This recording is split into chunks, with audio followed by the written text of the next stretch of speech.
All right, guys, welcome back to the channel. Welcome back to the stream. Welcome if you are new here. Thank you guys so much for joining me today and waiting patiently, as always, for the intro to finish up. I hope everybody is doing well on this Sunday. It's been a very busy past couple of days for myself. Corey, what's going on, man? Ghetto God, Prince, Dwayne, Lady Gamer, Petrov, Gothmog. What is going on, guys? Just making sure everything's good here. Corey says, LOL, I'm turning 41 this year, calling me boy. Seems a bit odd. Indeed, indeed. We are all just boys, aren't we, Corey? 41? Yeah, I'm 32. I don't know. I feel 41 though. Makes me wonder how I'm going to feel when I am 41. Whiskey Gaming, what's going on, man? Yeah, appreciate you guys joining me today. We have, I think, a pretty packed show today. I don't want to like oversell it or anything. You know, I'm sure it'll be a little bit chaotic as it always is, but we have some interesting topics to talk about. And I have to admit that one of the more interesting topics that we are going to be discussing is how there are reports right now. There's a rumor going around that Microsoft may pull Call of Duty from Game Pass, and boy, oh boy, things are just, what is happening anymore? What is happening? We're going to talk about that. We're going to talk about the upcoming State of Play. Apparently, there's a State of Play happening in just a few days, April 16th.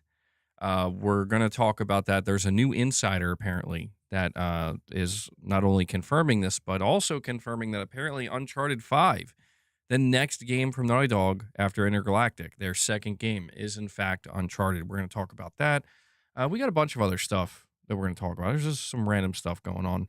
Marathon's budget was apparently $250 million, which is absurd. Yeah, we have a few things, guys. I do want to ask you to please take a moment and hit that like button, though. If you guys enjoy the streams, if you enjoy Press X Podcasting, you want to support it, hit that like button. And Corey, the legend Landiga, here he is. He says, I'm here. I'm going to be 41. Here's 10 memberships. We know why he does it. We know why he does it. Dude, it's so funny. Yesterday, I found a shoelace string. Like completely perfectly packaged shoelace string. I found it like a couple days ago, and I remember like, oh yeah, I bought these for Boss because that's his favorite thing to play with is shoelace strings. I don't know why. I got all these cat toys. He's not interested in any of them. Shoelace though, he loves it. And sometimes I like to test how high he can jump because he's big. You know, he's a big boy. But I try to play with him, keep him moving. And last night, I put it up as high as I could. I put the string up as high as I could, and I wanted to see, like, you gonna be able to get it? No way. And then Clark came over. Clark was interested in it, and that made Boss real nervous. And he's like, I don't know, man. I don't know. But he went for it. You know? God love Boss. He went for it. I'd never seen this cat jump so high. He must have jumped like up to here. And he got it. But his landing, he landed right on Clark, dude. I don't know what Clark's problem was. Clark was just sitting there like, and he got Boss's butt. That's what he got. Boss was very scared after that. He was very unsettled. He was not expecting to land on Clark. Cut my foot. There was a whole situation. But point is, I'm just trying to keep that boy active. But I will tell you, he impressed me, man. I was quite surprised to see that he could actually jump that high, even at his older age. So good for him. And Corey, thank you again. I don't know why I decided to tell that story. Thank you for the 10 membership gifts, man. If you guys want to support the channel directly, you can do what Corey did. You can drop some member gifts. If we hit 25, we'll feed the beast. We're going to try to push to hit 25. Today, we have a bit of a special situation. Not sure if you can see what's going on right here. Not sure if you can see the second camera behind me. We're going to try to push for 50 members today. We'll start with 25, but we're going to make a big push to try to hit 50 members because if we do, towards the end of the stream, I'll show you this new drum kit, and we'll test it out. We'll give it a spin, and also test out my second camera, see how that looks. So yeah, guys, I want to hit 50. I want to hit 50. We'll see if we could do that today. But we are going to go over the topics and everything first, though. And yeah, you can drop a super chat, direct donation. These are all ways in which you can support the content directly. What brand is it? To Yamaha. I went with Yamaha. Yeah. Very, very, very pleased with it. Very pleased. It's been so long. All right, let me see where we're at here. Okay, yeah, and guys, make sure you're hitting that like button. Yeah, I was very surprised by that, Whiskey. I got the notification that they weren't coming until the 16th. I'm like, oh, okay, well, I got some time, so I was just gonna chill out. And actually, I got a little bit stressed because, as you guys know, me and Mrs. MBG, we kind of went away for a little bit for our wedding anniversary, and that's when I got notified that they were out for delivery, and I'm like, no way, like. There's a big giant box with it just like flat out says it's a drum kit on it. And I'm like, oh no. It all worked out though, luckily. But I was very surprised. Like it's a good thing where I'm like, oh, it's coming way earlier, but then it's like coming too early where I'm not even home for the delivery.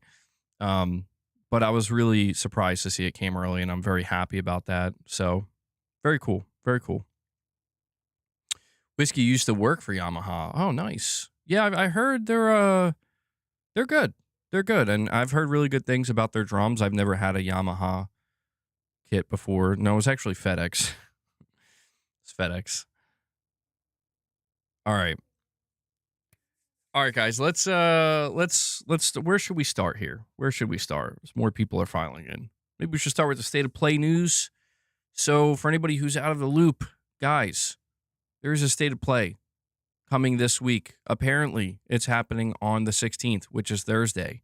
So if this state of play is going to get announced, it's probably going to be announced on the 15th. That's usually how Sony likes to do it. They like to do it 24 hours in advance.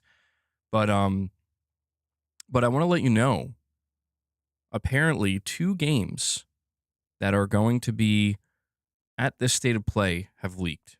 And it's important to understand that when we talk about this upcoming state of play, that's happening this week. Apparently, it's going to be a third-party focused state of play. As of right now, there's no confirmation or word from any insider or any leaker that there's going to be like Wolverine or any first party. It seems like Sony's just doing a kind of, I guess it'd be similar to like a partner direct from like Nintendo. But we don't have confirmation that there won't be first party either. So do keep that in mind. Keep your expectations in check. But we do have 2 big third-party games that apparently leaked that are going to be revealed at this upcoming show. You worked on the campus where all the ATVs, golf carts, water vehicles manufactured. Interesting. Yeah, Yamaha makes a lot of stuff. Dillo says he used to work for Kawasaki. If the state of play for May/June is true, then the PS6 is going to be teased at that. Well, that's the thing. So there's seemingly a new insider. I know that sounds weird to say that, but this person popped up. They go by Alexander Gamer. And people kind of realized that this person put out information about the state of play before Nate the Hate did, before anybody did. So there was just this account on X just basically letting us know, like, hey, there's going to be a state of play coming up. It's going to focus on AAA third-party games. It's happening on April 16th, if I'm not mistaken. That's what this account said. And so nobody paid attention, obviously. But then Nate the Hate comes out, and he says, yeah, there's a state of play coming, and I believe it's on the 16th, and I'm hearing it might be third-party. So people immediately were like, whoa, wait a second. This guy, whoever this guy is, this Alexander guy, he got it. He just put that out there. He also said that in late May/early June, the traditional state of play of the summer, I imagine with Wolverine, Corey's game, with Faye, and all that stuff. So he's saying that there's probably going to be, I mean, I'm assuming he's leaking this. I don't know if he's saying it definitively or not, but there's going to be a second state of play, essentially. That's essentially what we're looking at. And that makes sense. So what's interesting to me is how Sony, if these leaks are to be believed, Sony is kind of taking a different approach here where they're like, okay, well, we're going to do one in April, make that more third party focused, and then one in late May, early June. But here's another thing that's interesting. Let's see if I can get this up. May 2026. So I believe we have confirmation. Yes. According to the official Sony Group Corporation IR schedule, the corporate strategy and earnings announcement presentation for the fiscal year ending March 31st, 2026, which would encapsulate all of fiscal year 2025, is scheduled for Friday, May 8th, 2026. And what's interesting about this, if I'm not mistaken, let me see if I can. Yeah, so it says the presentation will likely focus on the second year of their creative entertainment vision, which emphasizes synergies between gaming, music, pictures, and technology, with a special focus on growth in anime and gaming services.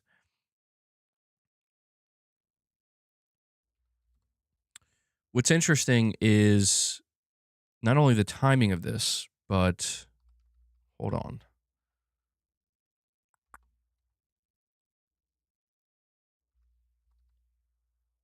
Why can't I?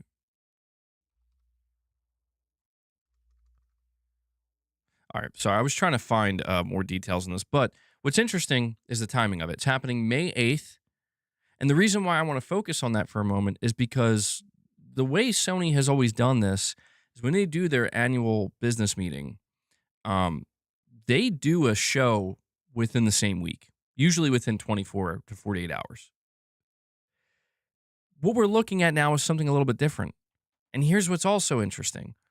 Apparently, Hideaki Nishino, the current president of Sony Interactive Entertainment and PlayStation, as well as Herman Holst, are not going to be presenting during this business meeting. I'm fairly certain. I think it's going to be like Hiroki Totoki, Lin Tao. So unless there's going to be like a second part of it or something, maybe something they haven't announced yet. But I find that a little bit peculiar because last year, Hideaki Nishino and Herman Holst were big presenters. They had their whole gaming and services network segment. Um, so there's something going on here. I don't want to I don't know if it means anything, but it's just fascinating to me that we're apparently getting a state of play in the middle of April, and then we're going to get one in late May, early June, and then kind of in between that, there's going to be Sony's business segment. They usually like to put these things together. This time they're separating them. Does it mean anything? I have no idea. But again, I do find it strange that Hideaki Nishino and Herman Holst are not going to be presenting. I'm not sure what's up with that. That's really strange. But continuing to talk about the state of play, the two games that apparently got leaked that we're going to see revealed at the state of play are the upcoming Assassin's Creed Black Flag remake. And this is a bigger one because this, not only did the title leak, but apparently, and I'm not going to show it or anything, but if you look for it, apparently some gameplay leaked, a cinematic of the game leaked, a new Metro game. It's called Metro 2039. This is apparently another big title that's going to be revealed at this upcoming state of play. Again, if you go to the Gaming Leaks Rumor subreddit, let me see if I can find it. There's a few things that leaked for it. So, okay, well, here it's important to understand. So, it says Metro 2039, 2022 version extended gameplay. So, there is gameplay that leaked, but it's from 2022. So, I don't even know that that's worth checking out. And I think like a cinematic for it. Yeah, cutscenes from Metro 2039 leaked supposedly. Apparently, it's going to feature a new protagonist. apparently they're like non-final versions of the cutscenes. So, I don't know if you guys care that much. I mean, I would say just wait. The announcement's coming this week. Who knows how old this leaked stuff is. But these are two big AAA third-party games, which, again, it kind of feeds into the notion that this upcoming show is going to be focused on AAA third parties. However, it seems like we may get another big third-party game showing up, one that was already announced, but people are definitely waiting to see more of. So there's no confirmation that this game is going to show up, but this is just my personal speculation. However, it seems details from the new Tomb Raider Legacy of Atlantis trailer that would confirm the release date of February 12th, 2027. There's been numerous rumors and, it's buzz around this game saying it got delayed to February 2027. And there's a write-up here that details the entire trailer, which I'm not going to read because I don't think that's necessary to do, at least for this game. But this is another big one that people want to see more of. And so I could absolutely see this being another title. So we're potentially looking at 3 major AAA third-party titles that are going to show up at this upcoming show. Is that state of play confirmed? It better not be all third-party. If so, I'll be disgusted. And Hellbound 1981 comes in. Hellbound. Oh, yeah, Corey. By the way, I forgot to play your soundbite, dude. I'm no hero. That was for Corey. Dropping Never 10 was. earlier. Never will be. So focused on my story for Boss. But we also got Hellbound coming in, dropping 5. Hellbound, thank you so much. He brings us up to 15. So, guys, we are 10 away from hitting the first goal. We hit 25. We'll feed the beasts. I'm sure they're... I'm thankful because Boss isn't tormenting me right now. But they'll be ready. And like I said, if we hit 50 today, we'll do a little drum special. Okay? Let me add that to the goal.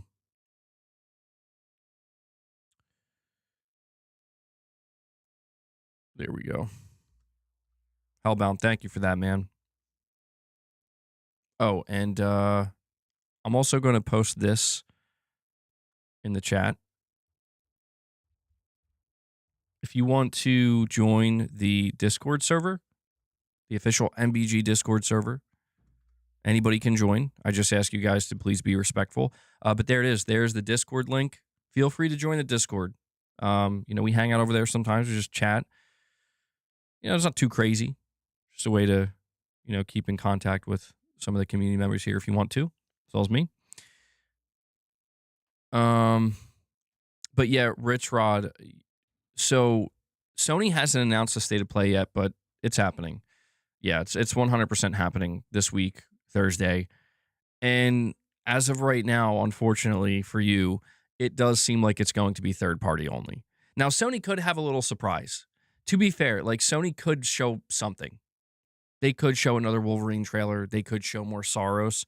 I would find it surprising if they did a state of play and didn't show Saros. And I know that you may as well not count that, You may as well not count that. That technically would be first party, but Saros is coming out very, very soon. Everybody's ready for it.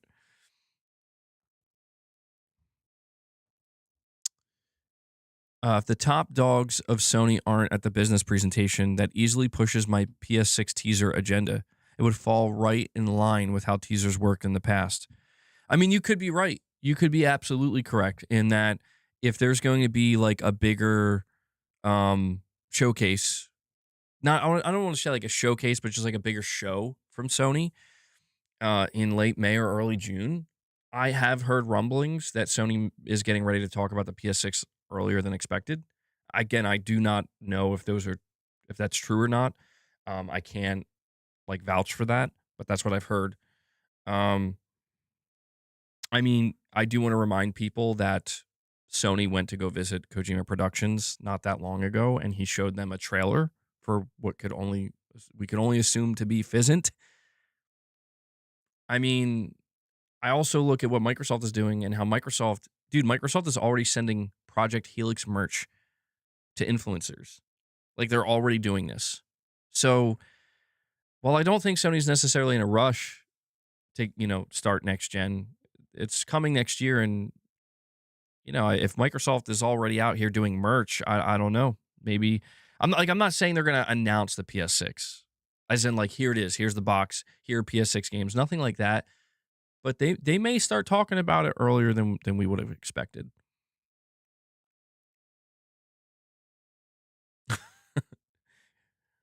Rich is already going crazy. 60 milligrams of creatine daily has me feeling, well, wait, 60 milligrams?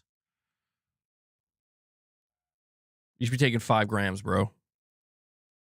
Rich, if you're taking creatine, you should be taking 5 grams a day. You could do 10 if you want, if you really want to, for a little bit. Maybe the Atlantis reference is a hint of the Ghost of Sparta. Whiskey's like, that's nowhere near enough, brother. We just got to. It's the placebo effect. Rich is like, I'm feeling like Wolverine. He's getting the equivalent. He's getting the amount of creatine you would get by eating like an ounce of steak, a single ounce of steak.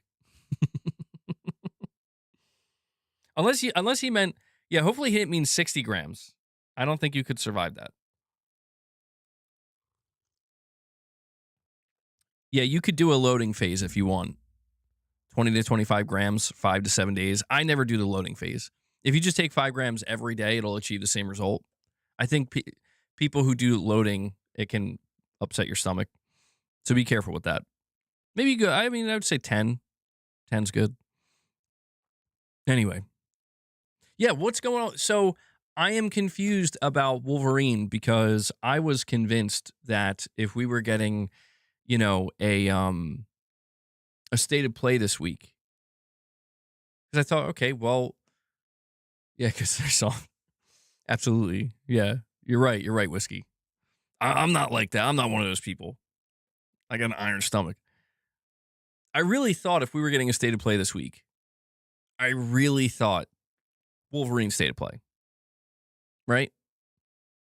And it's going to be awkward. It's going to be so awkward because, you know, Sony, if it's true, this is just going to be a third party state of play. They're going to come out, they're going to announce it a day before. They're going to tell everybody in the blog post, it's just third party. Don't expect first party. And you know, people are still going to be like, can't wait to see Wolverine. And then they're going to be like, where was Wolverine? So I have a theory. Here's my theory. You ready? My theory is that this will be a third-party focused state of play, and they will show a little bit of Wolverine gameplay at the end. That's what I think. I would be very surprised. I'm going to be honest with you, man. I would be very surprised. You know what? Hold on, though. Hold on. Let me back that up for a second, because I just realized. On the other hand, maybe that would be a mistake because Saros is coming out in like 2 weeks, 2.5 weeks. Maybe it would be a mistake if they're like, yeah, here's Wolverine gameplay. Are you guys excited? Anyway, that's not the game that's coming out in 2.5 weeks. So I guess the more I'm thinking about it, the more I get, you know, I don't know. I guess I'm really eager to see Wolverine, and it would be great, but damn, butterscotches. I mean, Wolverine could still get it, you know, its own dedicated state of play. I would be quite surprised if between now and the time Wolverine comes out, I would be surprised if we didn't get a dedicated Wolverine state of play. Because I mean, it's easily like one of the most anticipated games of the year. Yeah, that would be my fear too, Makui Ninja. They could overshadow Saros like right before it releases. And I feel like Saros, I think it looks amazing and I'm rooting for it, but I think it's going to need all the help it can get. You know, I think Sony really needs to get this game in front of people's faces and really push it. And so I guess I kind of retract my theory. I guess if anything, if Sony is going to show up with any first party related trailer of any kind at this upcoming state of play, Saros is the one that makes the most sense. There is also the possibility that, you know, the insiders could be wrong and that it's not just a third party state of play. That's possible as well. But, you know, I still want to tell people temper your expectations. And, you know, my assumption is if we're already having, I know this is disappointing for some people, but don't shoot the messenger here.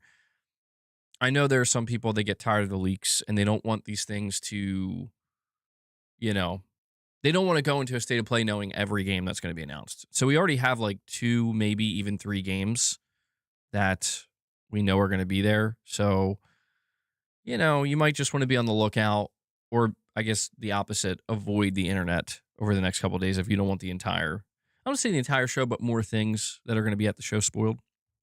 Michael, what's up, man? You think GTA 6 is more anticipated than Wolverine? I agree. Wolverine's very anticipated, but nowhere near GTA 6 levels. You can't really compare anything to GTA 6, to be fair. MBG, it needs its own state of play. Wolverine will be its own. Well, you know what I could see? You know what I could see happening? And maybe this makes the most sense. Sony does their normal, bigger summer state of play, end of May, early June. In that state of play, they have a 30-second Wolverine teaser trailer for the state of play that's happening in July. This is exactly what they did for Ghost of Yotei, and it worked great.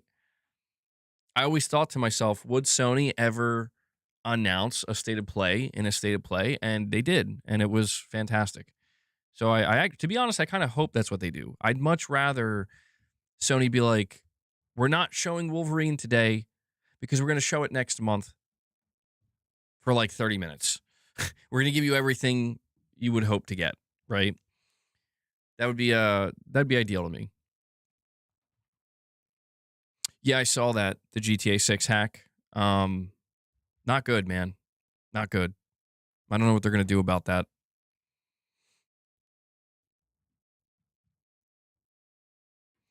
Titus, you're saying GTA 6 is a cultural event. I agree with that. What about Summer Game Fest with Jeff Keighley? I mean, I could see Sony showing up there. Could Wolverine show there? Yeah, I could see it. But I don't know, man. I feel like Sony's been giving Jeff less and less over the years. I'm going to be honest. Feels like it's less and less. I mean, the last big thing, it is a pretty big thing. The last big thing they gave Jeff Keighley was Intergalactic, which it's a big one. That's a big one. But what happened with the GTA 6 hack? Well, it says here, many of you may remember Rockstar was hacked several years ago, resulting in several devastating GTA 6 leaks, which culminated in the arrest of a 17-year-old. That individual was sentenced to life in a hospital prison. Wait, what? What? Hold on. That's what happened to this person? Life? Oh my God. Yo, did you guys know about that? I didn't know about that. Bro got sentenced to life in a hospital prison for leaking GTA 6. Okay. Sorry, I didn't. That's what it says, dude. Hold on, I gotta see if I get more details on this. GTA 6 hacker ruled a high risk to the public, sentenced to life in hospital. Oh my God. They ruined this guy. And it was not worth it. Oh my God, that's not worth it. The 18-year-old Brit behind some of the biggest hacks in history, including so apparently it has a history. The one which saw large chunks of GTA 6 footage uploaded to the internet will spend his life in hospital, as a judge has ruled he remains a high risk to public life. British teenager Arian Kurtaj infiltrated Rockstar Games while under police protection, using just an Amazon Fire Stick, a mobile phone, and a Travelodge hotel's television. No wonder why they're keeping this guy. Kurtaj, who was a member of the online gang named Lapsus, played a part in numerous high-profile hacks, costing companies like Uber and Nvidia more than $10 million. Despite being diagnosed with autism, a judge found that his extremely high aptitude for hacking and willingness to repeat offend meant he must remain in hospital indefinitely. Representatives from Rockstar Games told the court that the hack had cost the company at least $5 million to recover and thousands of hours of employee time. Well, damn. I mean, that's the epitome of effing around and finding out. They must have found some other hacking. Yeah, apparently he's like a repeat offender. So I guess that makes more sense. They've had enough. He's not fit. But anyway, the more recent hack.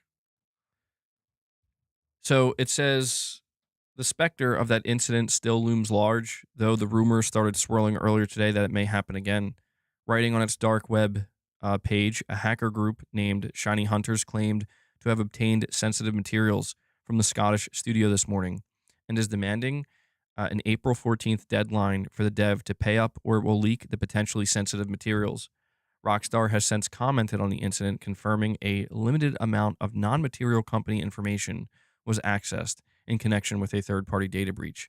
Here's what they said, quote, "We can confirm that a limited amount of non material company information was accessed in connection with a third party data breach. This incident has no impact on our organization or our players."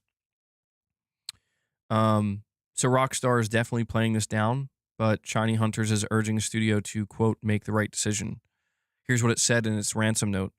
Quote, "Rockstar Games, your snowflake instances were compromised thanks to anodot.com. Pay or leak.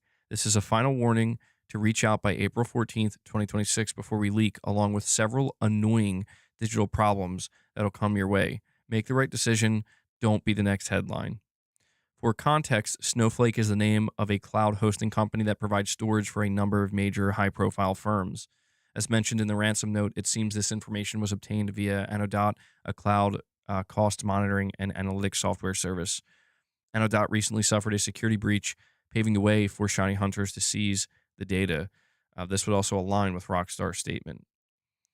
Um, it says here, obviously, any kind of data breach can potentially be devastating, and Shiny Hunters does have a reputation for ransoming major organizations like Microsoft and Ticketmaster in the past. So we're going to find out in just 2 days. So, my assumption here is that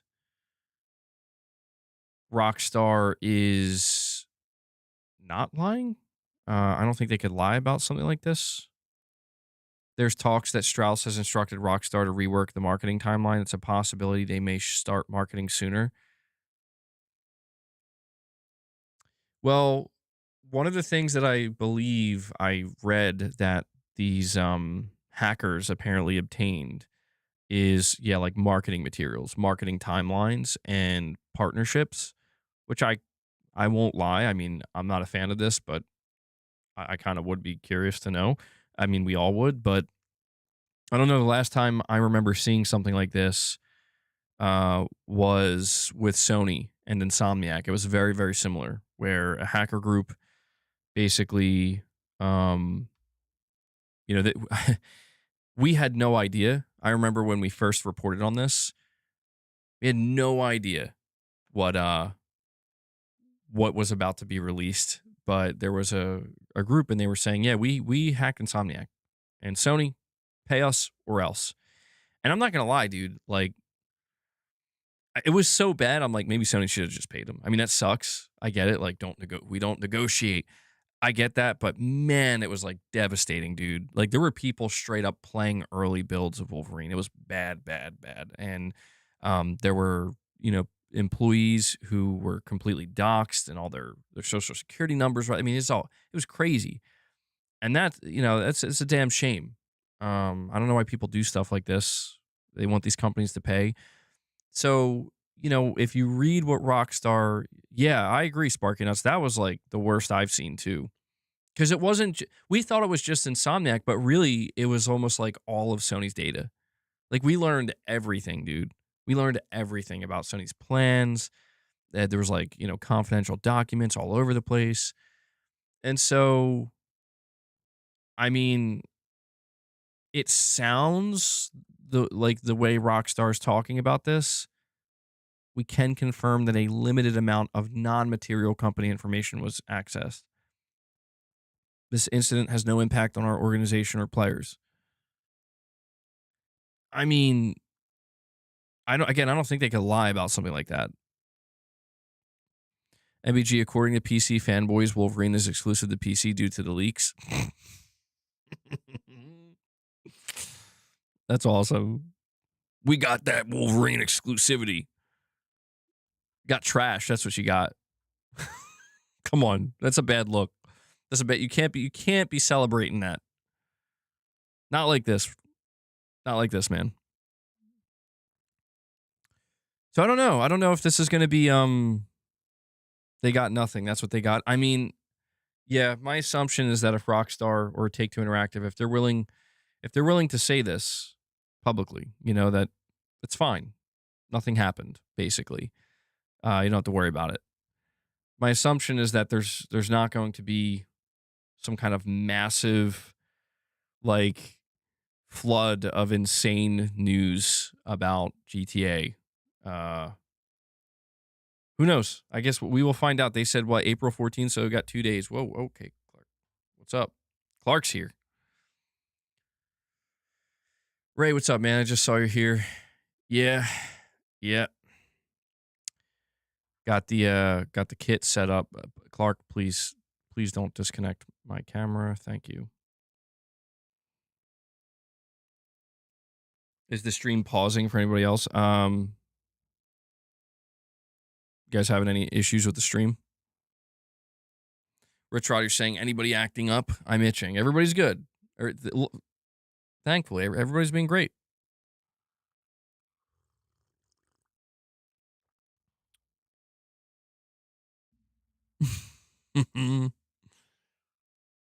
Oh, Clark's here. He wants the treats. Well, guys, we're 10 away. Corey dropped 10 for you guys. Hellbound dropped 5. So we're 10 away. We hit that 25. I'll be able to give Clark some treats here. He looks like he's up to no good, though. Not sure what he's doing. Steelers are saying get him, Rich Rod. Dude, so have you guys been seeing some of the drama that's been going on with the Project Helix merch? Oh, man. So for those who don't know, apparently Microsoft decided they're sending out Project Helix merch already with marching orders, bro. And the Steelers, he comes in. He says, hey, you know what? We got to get to that 25. I want to feed the beast. He drops 10 more member gifts on you guys. And I will take this opportunity to let you know, well, Titus, I'm so sorry. You got to stream this at 420p, bro, on your 4K TV. Holy shit. I will take this opportunity to let you guys know that we should have a morning with the missus coming up. I have to double check. If I can't do it, I think we'll be able to do it Friday. I don't think there's anything going on Friday. So I think we'll be doing a morning with the missus. And I told you guys we're going to get the P.O. box open before the end of the month. I'm committed to that. So it's not available yet, but, you know, I still got to the end of the month. All right, we got some time, but that's the next thing on the docket. So if you get a membership gift, go check out the previous Morning with the Missus episode. We're going to have another one coming up. And yeah, you'll have access to some exclusive members content. And by the way, Rich Rod, I want to tell you this too, because you were talking about it in the Discord yesterday. So it's a good thing I decided not to live stream myself putting these drums together, because oh my God. I don't know. It took longer than I expected, but I was able to record at least more than half. I decided I was going to try to do a pre-recording of it. So the next time I do a members lounge or something, I'll just have that playing. But I did I sped it up by 500%. So I will have that for you guys at some point. At some point, you'll see what it was like for me to try to set this crap up. Because it was a lot, dude. It was a lot. I was like a little overwhelmed. I forgot. But anyway, let's feed the beast. I'm no hero. Sorry, that was Never was. That was Corey. Never will be. Boss, do you read me? Here we go. It's time to feed the beast. All right, so let's see if Boss will be he should be able to hear the treats when I shake them. But Steelers, thank you again so much for 10 member gifts, man. All right, so here's the big one. We're gonna try to get to 50 today. We'll see if we can do it. And if we do get to 50, I'll end I'll end the stream. I have a second camera set up. We'll do like a drum special. I'll show you guys the drums. We'll test it out. All right. Did you keep your symbol? Or the oh no, this is all new. Yeah, this is all new stuff. God, I'm like so nervous with it. It's so funny, dude. I'm so used to playing on the electric kit. I'm like, yeah, I'm like afraid I'm gonna break it. All right, I gotta feed the beast. Boss he's becoming hard of hearing. Oh, there we go. What's up, dude? They got you. They got you. Here you go, man.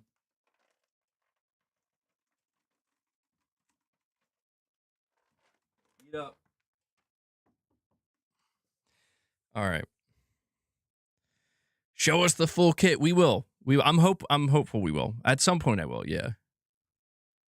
I can't wait to show you. It looks so good, dude. It looks so good. All right. Where are we at here? Oh yeah, so the only thing, Raven, is if I do play them at any point, I don't have mics set up yet. It should sound a lot better than when I was trying to play my electric kit. Should sound a lot better than that, but it's not going to sound like professional yet. That'll be something I do down the line. Probably going to need Ray's help with that at some point. I have a double bass pedal. Yeah. Oh God, that was if you guys do get to watch me setting it up at any point, I had such a hard time with that. I don't know. I just had it set up on this circle pad, you know, for the electric kit, that when I went to go move it to the actual bass drum, I completely forgot how difficult it can be to adjust everything to the way you need them. Custom A's, custom K's. Yeah, dude. So I'm pretty sure when it comes to the cymbals I bought, it's like beginner level stuff. I got Planet Z, like as like a $350 cymbal pack. Planet Z, Zildjian. But for me, that's more than enough because I'm just starting out again, you know. But down the line, oh man, I'm so glad I went with an acoustic kit. I can feel it, dude. The itch is here, and it's being scratched. So down the line, I'm gonna upgrade some stuff. It's gonna be great. One of these days, I'm just gonna have a monster kit. I'm just gonna be streaming from my kit. That's how it's gonna be. We have Armani Pepsi Coleman with a $5 super chat. He says, it said Cliff can run 20 miles per hour. Imagine if they make him faster, like running 25 to 30 miles per hour. I know you can upgrade your movement speed to level 15. That's cool. That is cool, Armani. It sounds like you're very much enjoying Crimson Desert. And that is really fast. Yeah, that's really fast. So I know you like to run fast in your games, bro. But the question is he faster than Captain America? You good, dude? All right, he's good. That's the question, Armani. Yeah, I need to get a China cymbal. I need to get some splash cymbals. I'm gonna need more crash cymbals. I feel like a beginner again. MBG, it's going to be in the 80s in our area in the next 3 days. Are you going to be at the park doing prison workouts? How'd you know, Rich? Okay, let me get back on track here.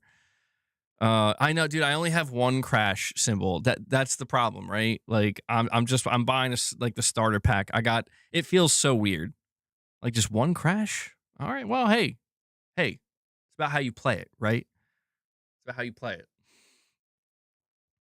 Captain America can run 60. Oh, I didn't know you. Okay, I didn't know he could actually just run 60 miles an hour. All right, let me get back on track here. I don't know if it's drama. I don't know if I'll count it as drama, but people were talking about it. Michael Clark, you're saying I haven't been able to watch you live for a few months, so I'm not up to speed on Clark the Cat, but seeing that we share a name, I'm amused. Where did he come from? He was actually, he was a stray cat in my area where I live. He came from the worst town, a very, very, very rundown, very ghetto place. It's real bad.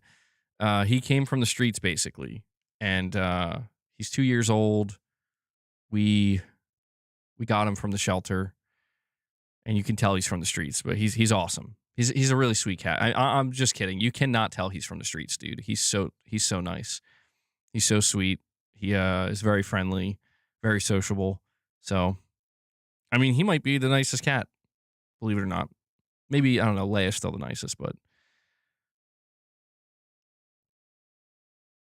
all right. You're telling me to check the Discord. Let me check.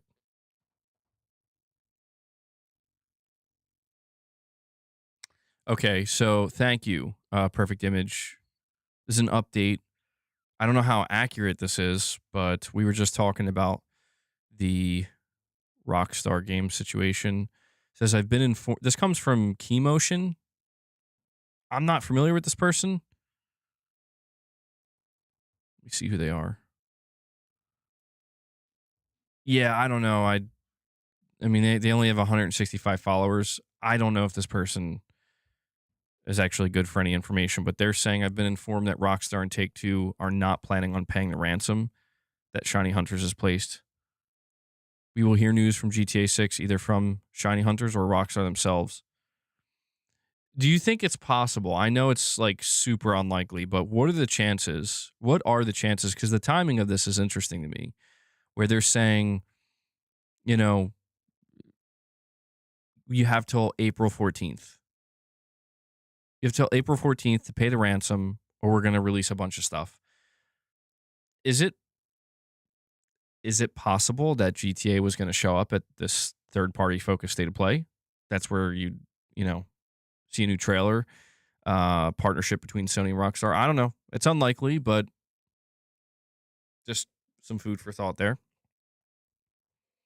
And Armani Coleman with another super chat. You're saying the games I can't wait for are Rise of Hydra, Wolverine 007, First Light, Control Resonant, Phantom Blade Zero, and Blackwood. It's that John Wick style. I think I know which one you're talking about. Yeah, other than Blackwood, because I'd have to look more into that. I'm right there with you, man. Still don't know what's going on with Rise of Hydra, though. I know you're really anticipating that, Armani, and I don't know what's going on with that game. I feel like it's been way too long. Way too long since we've heard about it. Bro, I swear if you predict GTA at a Sony event one more time, I'm going to do it one more time. I got to do it one more. I got one more in me. Sparky Nuts. I got one more in me. I guess Clark didn't want any treats. But, oh, well, yeah. I mean, Rise of Hydra. Could Rise of Hydra be at this upcoming state of play? I mean, the timing seems right to me, considering how long it's been. Why not? Because if we don't see it within the next couple of months, it's like, what? At what point do we start to get worried that the game may have been canceled?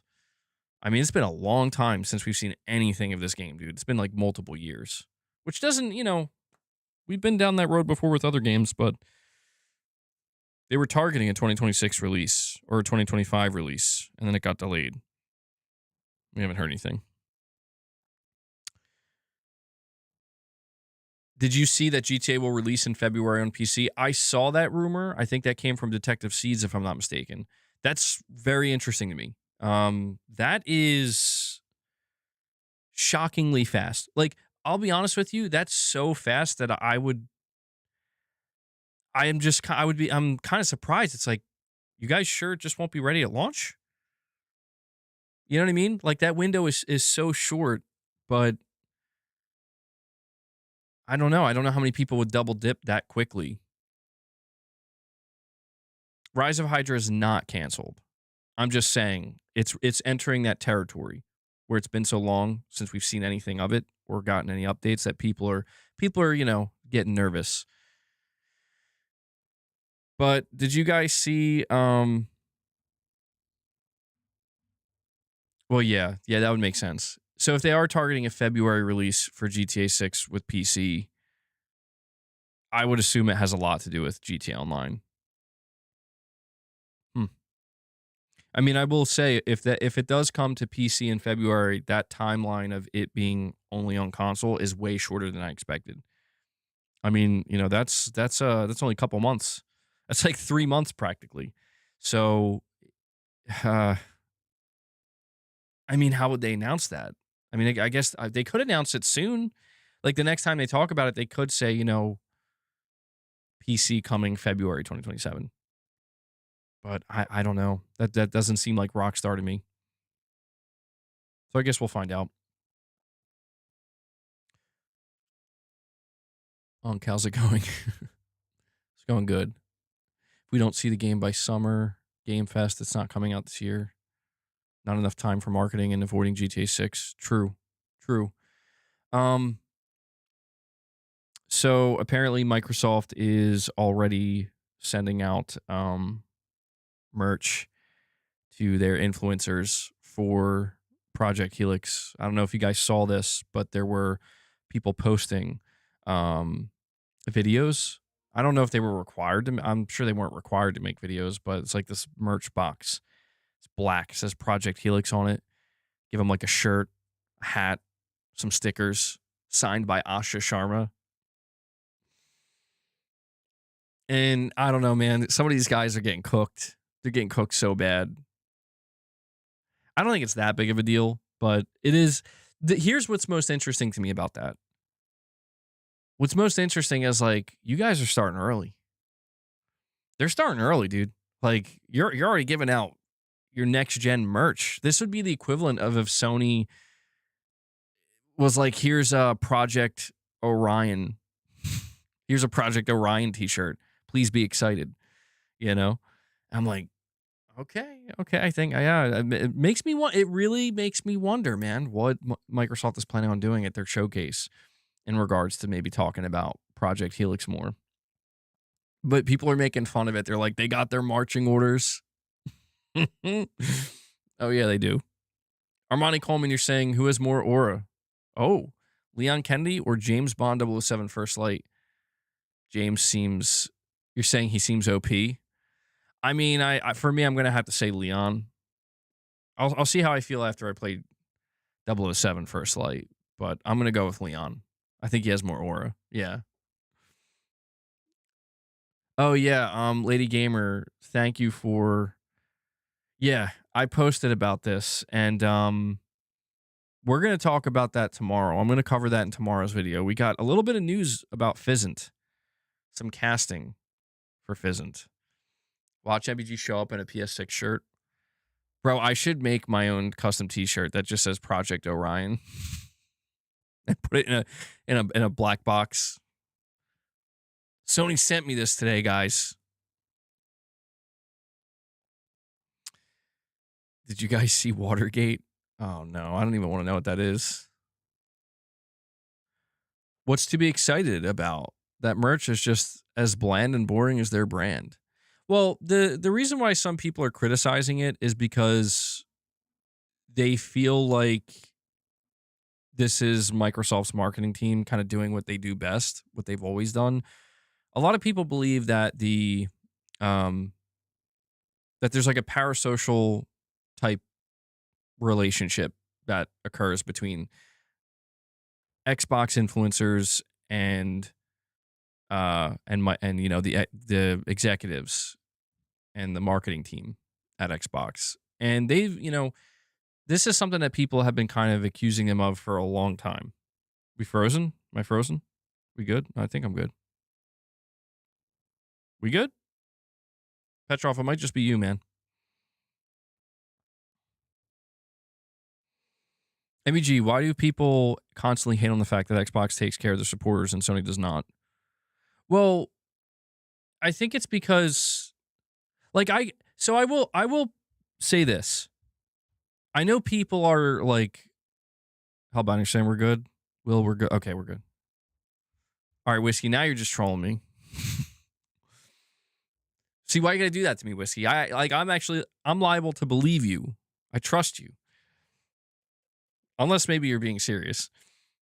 But here's what I'll say. I have a theory. You want to hear my theory? Here it is. Xbox sucks. No, I'm just kidding. It's not my theory. My actual theory is that I think the problem that people have, and this, I want to make it clear, like, this is no offense. I think people are going to take this the wrong way. You know what? I don't even care. People take what I say the wrong way, every time. So I'm not even going to preface it. I'm just here to say that it's not that people have a problem with the type of marketing that Microsoft wants to do. They have a problem with the people that they're doing it with. That's all it comes down to. People have a certain level of, you know, of what's the appropriate word to use? That's not a theory, MBG. That's a fact. The reason why I'm saying this is because what Microsoft is doing is nothing new. However, I want to say this. All right, hold on. Now, hold on. Guys, are we having audio issues? Because either people are either trolling me or we're actually having some audio issues. And I just want to make sure. Pretty sure we're good. That's what I thought, Michael.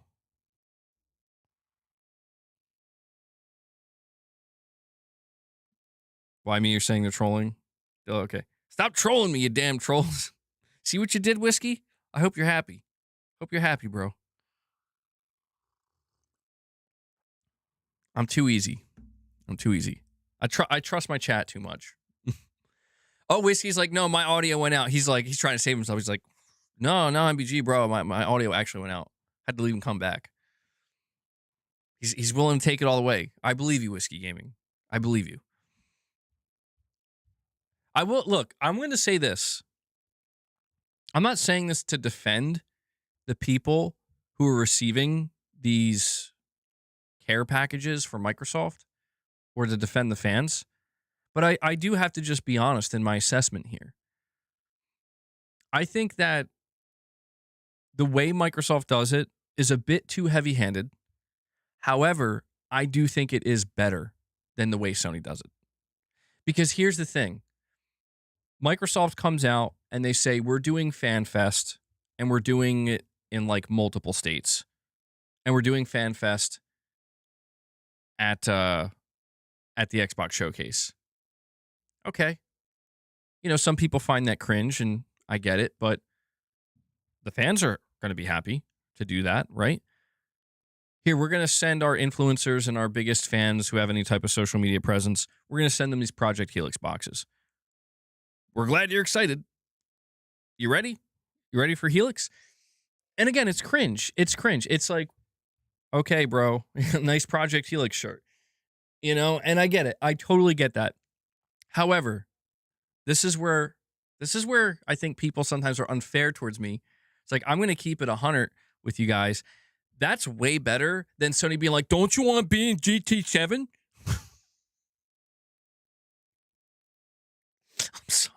I'm sorry. But it's like, bro, Sony's big idea is like, I got it. I know how we could get the fans hyped.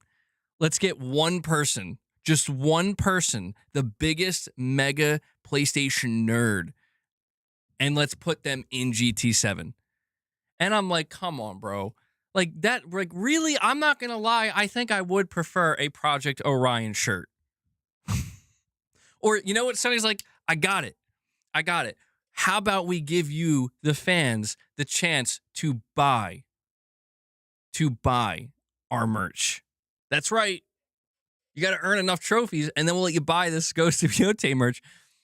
I mean, Sony's just got this way about them where it's like, bro, hold on.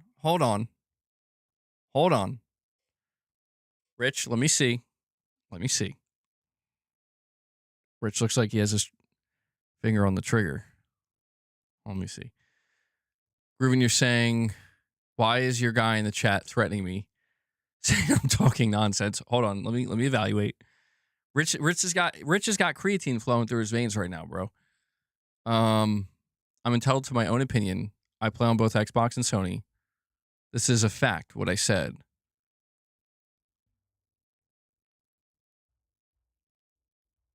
Rich, calm down, bro. He didn't do anything wrong. Grooven's fine, bro. Listen, me and Grooven, I think we agree to disagree. Sometimes we just disagree. We just disagree. But I just got to be honest in that, like, I do cringe. No, well, look, man, Grooven, he likes Xbox, and he talks to me sometimes about how he thinks I'm being too harsh on Xbox. I'm talking too much shit about Xbox. And that's, he's never been disrespectful to me, and that's all that matters to me. This is where I make it clear, like, I don't mind. I don't mind some people wanting to be a little bit like, yo, man, MBG, I think you sounded kind of whack. That's fine. I sound whack all the time. I'm cool with that.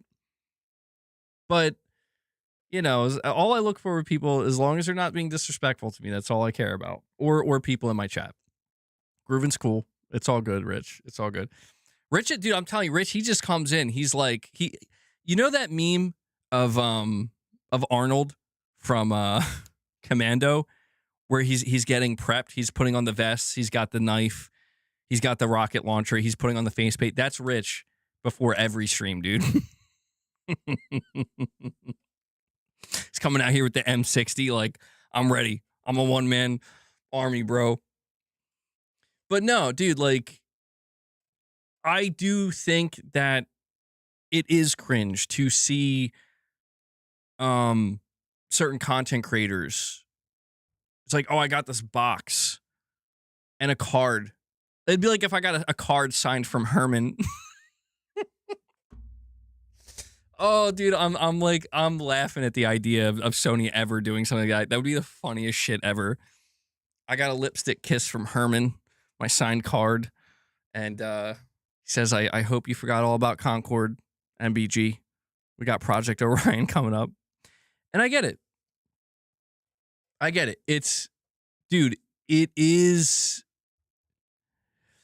Well, see, that's the thing. Some people point that out. They're like, how come Sony doesn't like take care of their fans? And I will admit this about Sony. You ready? Sony, what I don't like about them, it's not that they don't take care of their fans. It's that it's who they're choosing instead. And I say this, I want to make it clear, I have no connections with Sony, nor would I want to have any connections with Sony. I don't think that would mix well with what I'm doing here. It wouldn't make much sense, in my opinion. Because I would feel strange. It's kind of like why I feel strange with Microsoft being so eager to reach out all the time, where I'm like, dude, have you guys heard anything I've said about Xbox? And it feels weird because it's like, I don't know, maybe they just don't care, But my thing with Sony is they very much care, which is fine. Like, it's their business. They need to do what they got to do. But it's who they reach out to. Where what always bothers me about Sony is it's like you're reaching out to people who don't care. And that is worse than doing nothing. That's, in my opinion, that's worse than reaching out to fanboys, where it's like, it just looks a certain way, And I get why they do this. They do this because they're trying to only engage with people who, it's like you understand, right? Like you understand, like this is a professional one-way type street situation going on here, between what we're doing and us. I remember like Sony did this thing. I don't know if they still do it. It was like a year or two ago. What did they call it? It was like PlayStation Game Changers or some shit like that. And the people that were part of it, I'm like, who are these people? And I don't know why. That's just Sony's marketing team, dude.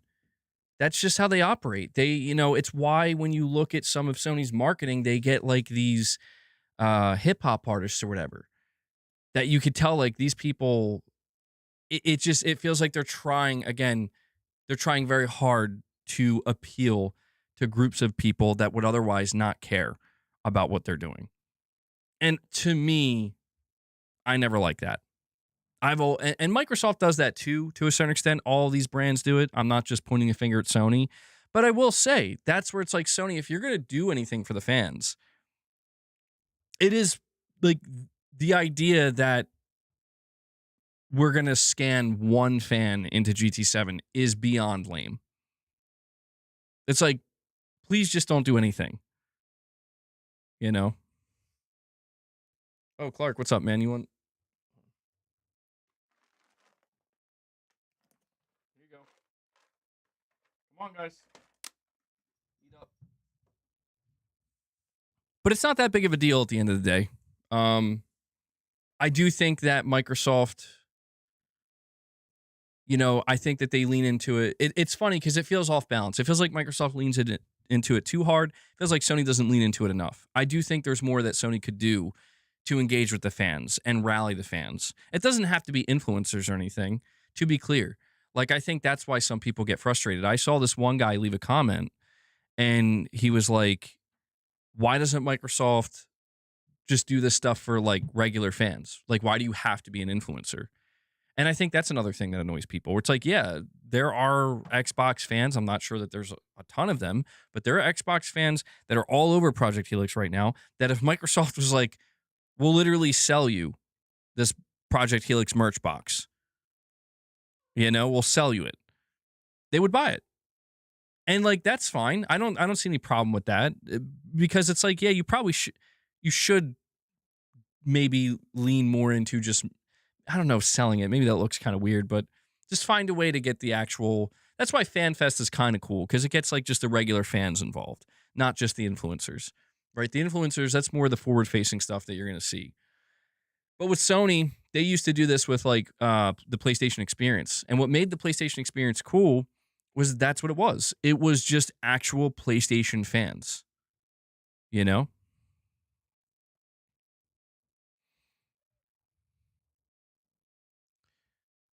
Wait, hold on, Wolverine. You're saying, does anyone remember when MBG got mad at Sony because they gave an Xbox fan a Spider-Man 2 console? I would have been mad too. People were clowning me on that, and I don't. To be honest, I don't. That was, I think, from a clip from a live stream. I don't recall getting mad. Maybe I did. I don't know. It's years ago at this point. All I can say about that is that's exactly what I'm talking about.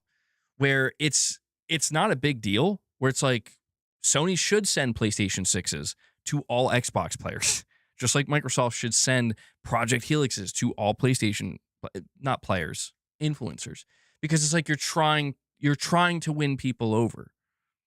You're trying to win people over. But I don't know. I guess truth is, the only thing I can assume is that back then I probably got so caught up in in the idea that like, oh, this person, I don't even remember who it was, but like this person, they're like a hardcore Xbox fanboy. They're harsh on play, towards PlayStation all the time. And it's just like, if there's one thing I've learned about these companies, and trust me, I've literally learned this firsthand through Microsoft, is they do not care at all. They do not care. Like, they will, you could be, I don't know, you could be so volatile towards their brand. And if anything, like, if they believe that, they can get you to say something positive, that's a win for them. So they don't care about stuff like that. All I'm trying to say at this point is that Sony should really do a better job. And if you're going to do anything geared towards the fans, your PR team has to come up with something better, dude. People are being paid to think of this stuff. It's literally their job. And I just think it's kind of wild when it's like, bro, you have people asking for PlayStation Experience to return. You have people asking for live events to return. You're asking, you're seeing PlayStation fans just basically begging for Sony to do anything, to acknowledge anything that they used to do to celebrate clips. Or not clips. Sorry, you're right. It was from a clip, wasn't it? To celebrate clips. Sony, celebrate the clips. They should. Sony should do a montage, an MBG montage of all my meltdowns. Luna, did you get treats?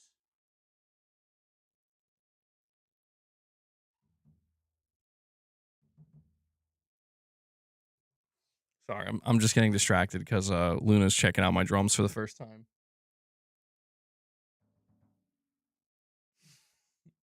What are they?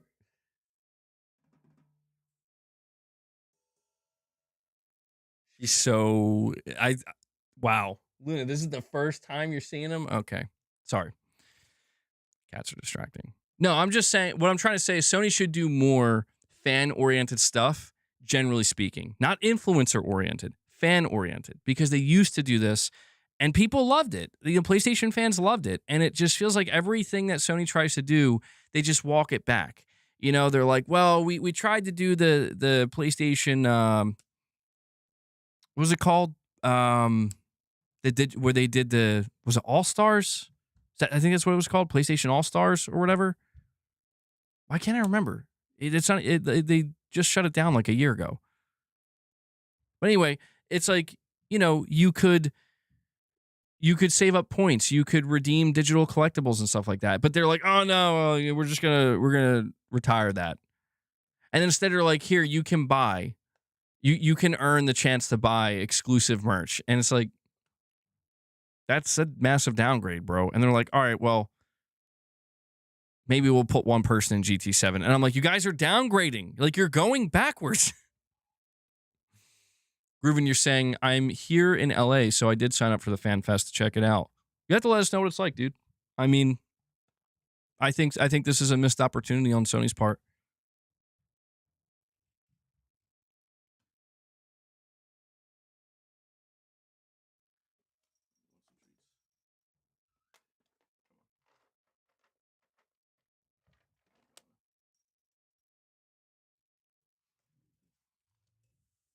I think it's a missed opportunity on Sony's part because I feel as though, they really were onto something with things like PlayStation. And now, to be clear, like, I wouldn't go to it. I'm not interested. I'm personally not interested in it to the extent where it's like, oh yeah, if Sony had some kind of like PlayStation experience, I wouldn't go to it. I'm not interested in traveling and doing shit like that. It's just me. But I know there's millions of PlayStation players who would love to see that come back. And that's what made it cool, man, is it felt genuine. It felt like, yeah, that we don't really have, like, we're not trying to get something out of this other than to just make fans happy and give them a place to come, get excited for a day or some shit. I'm shocked that Sony hasn't brought anything like that back, you know? Yeah, Microsoft, hit me up with that Project Helix swag. Don't hit me up with that Project Helix swag.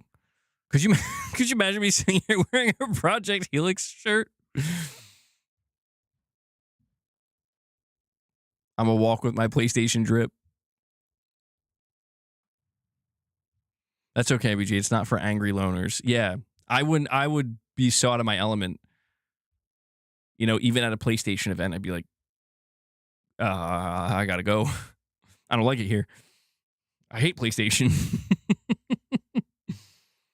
Nah, but it was funny seeing that though. Like, people, I think people overreact a little bit, but here's the bigger thing. Like I was saying, well, there's two things. Number one is this is a signal that, yeah, Sony is going to continue, not Sony, Microsoft is going to continue to approach marketing the way that they have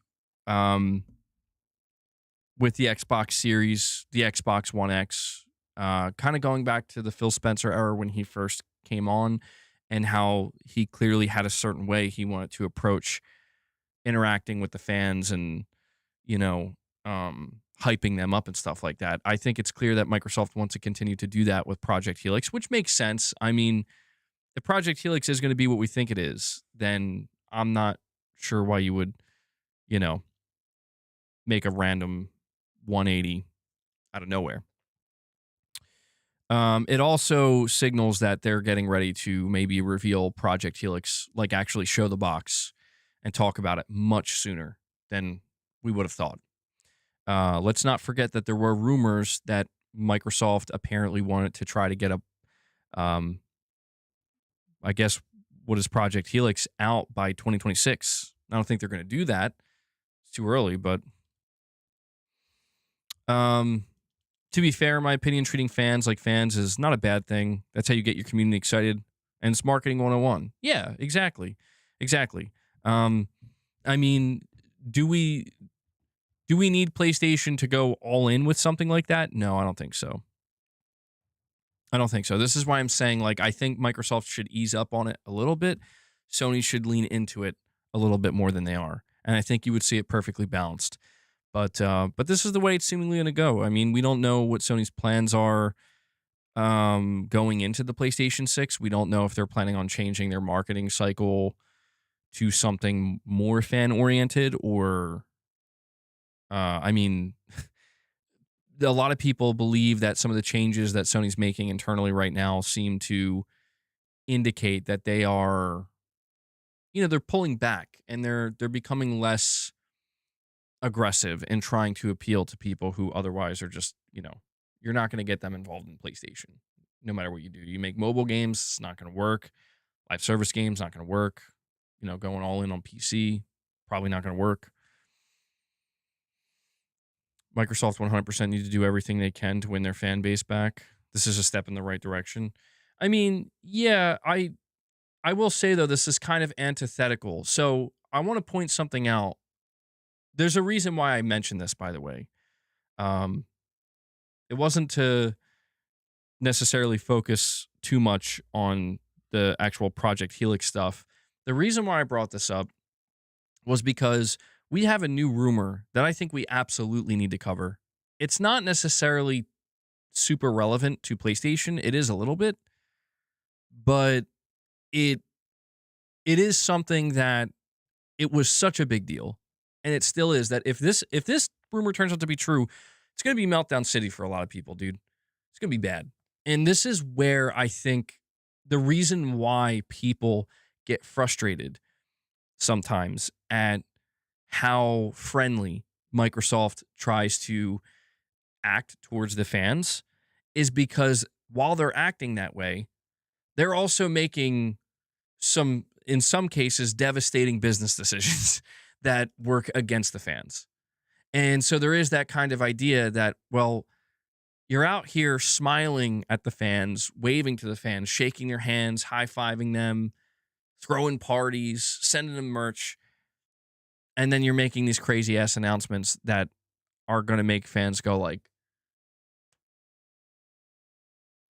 what?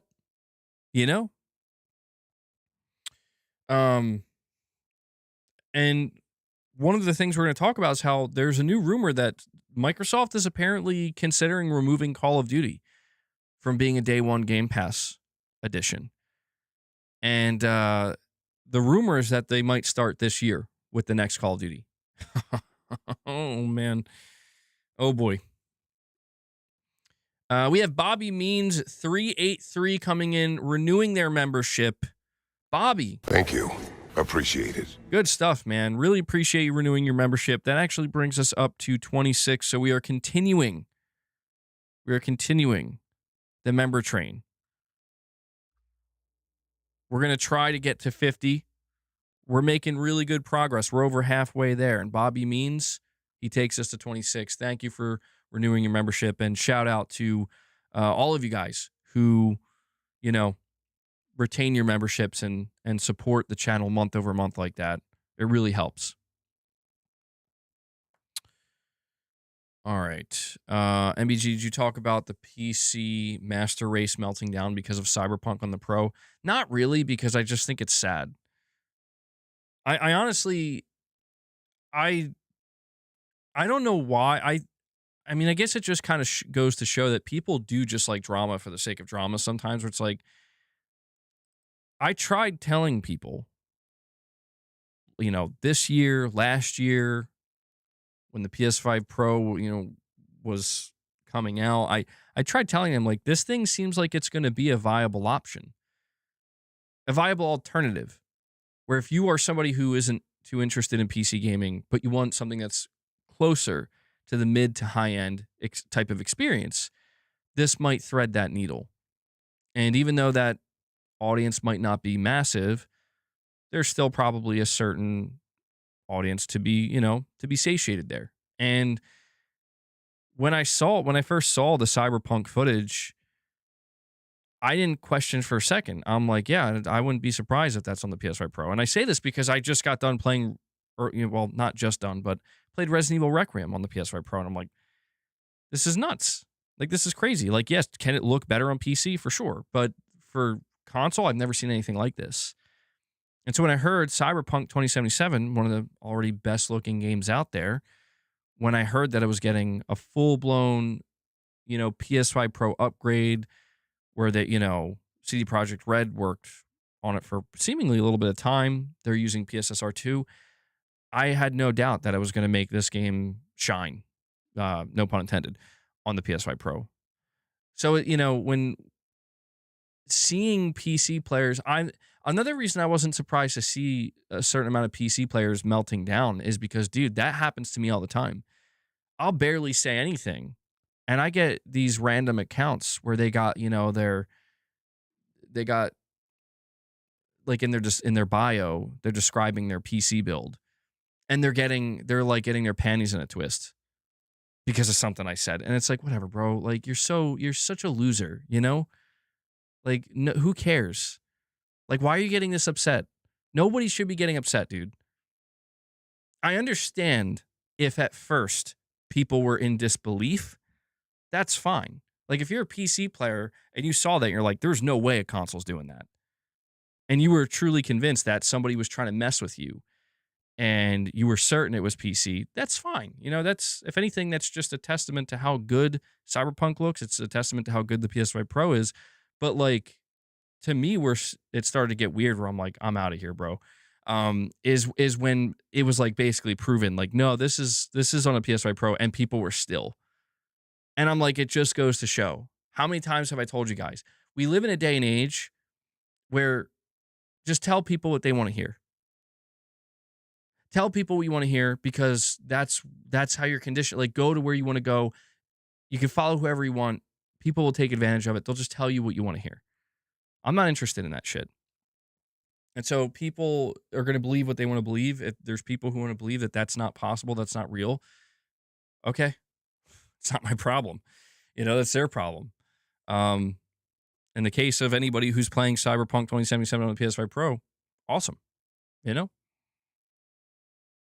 Good for them.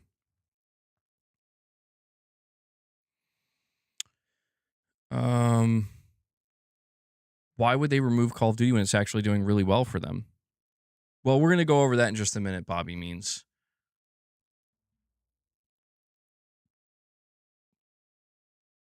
Oh, well, Rich, I mean, dude, I'm not even talking about people like that. No, I'm not even talking like that. That's on a whole nother level of, like, this isn't even real. The sad part is people like that capitalize on the fact that there are people like that, and it is real to them. It is real to them. And it's like, okay, I don't know. People get real crazy with this stuff. And I guess I don't know, for some people, it's so much of their personality is invested into it. Actual, sunk cost fallacy type stuff going on. And I get it, but people just need to relax a little bit, It's not that serious. PS5 Pro, look, man, you don't have to like the PS5 Pro. You don't have to buy the PS5 Pro. You don't have to like console gaming. You can despise console gaming. You can spit on console gaming, but you can't deny that the PS5 Pro is a great piece of hardware.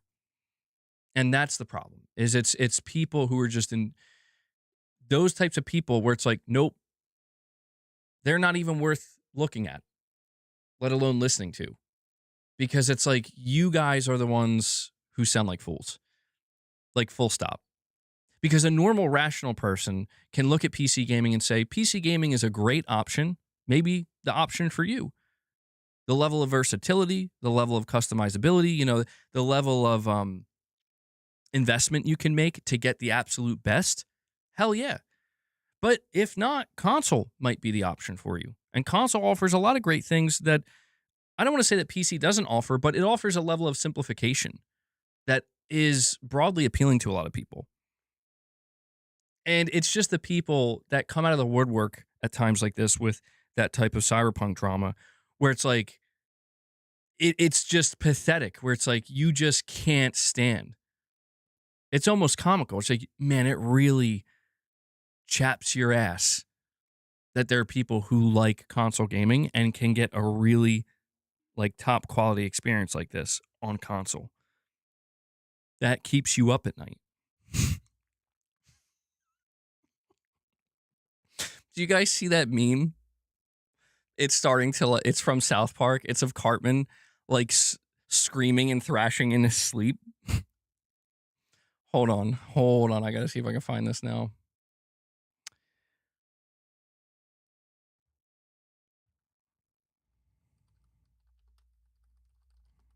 It should come up because it's everywhere now. Here we go.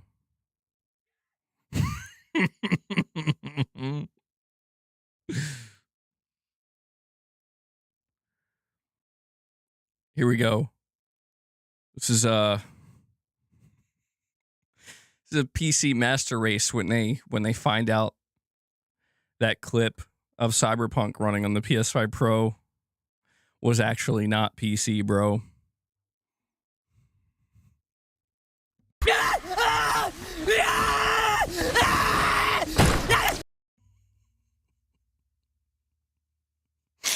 There it is. That's pretty much all I saw, dude. That's pretty much all I saw. And that's why I'm like, this is getting out of hand. I can't even deal with what's happening right now. I need to make that a soundbite. So good. I've been seeing people use that meme all week, and it's so good. It's so good. All right. Where was I?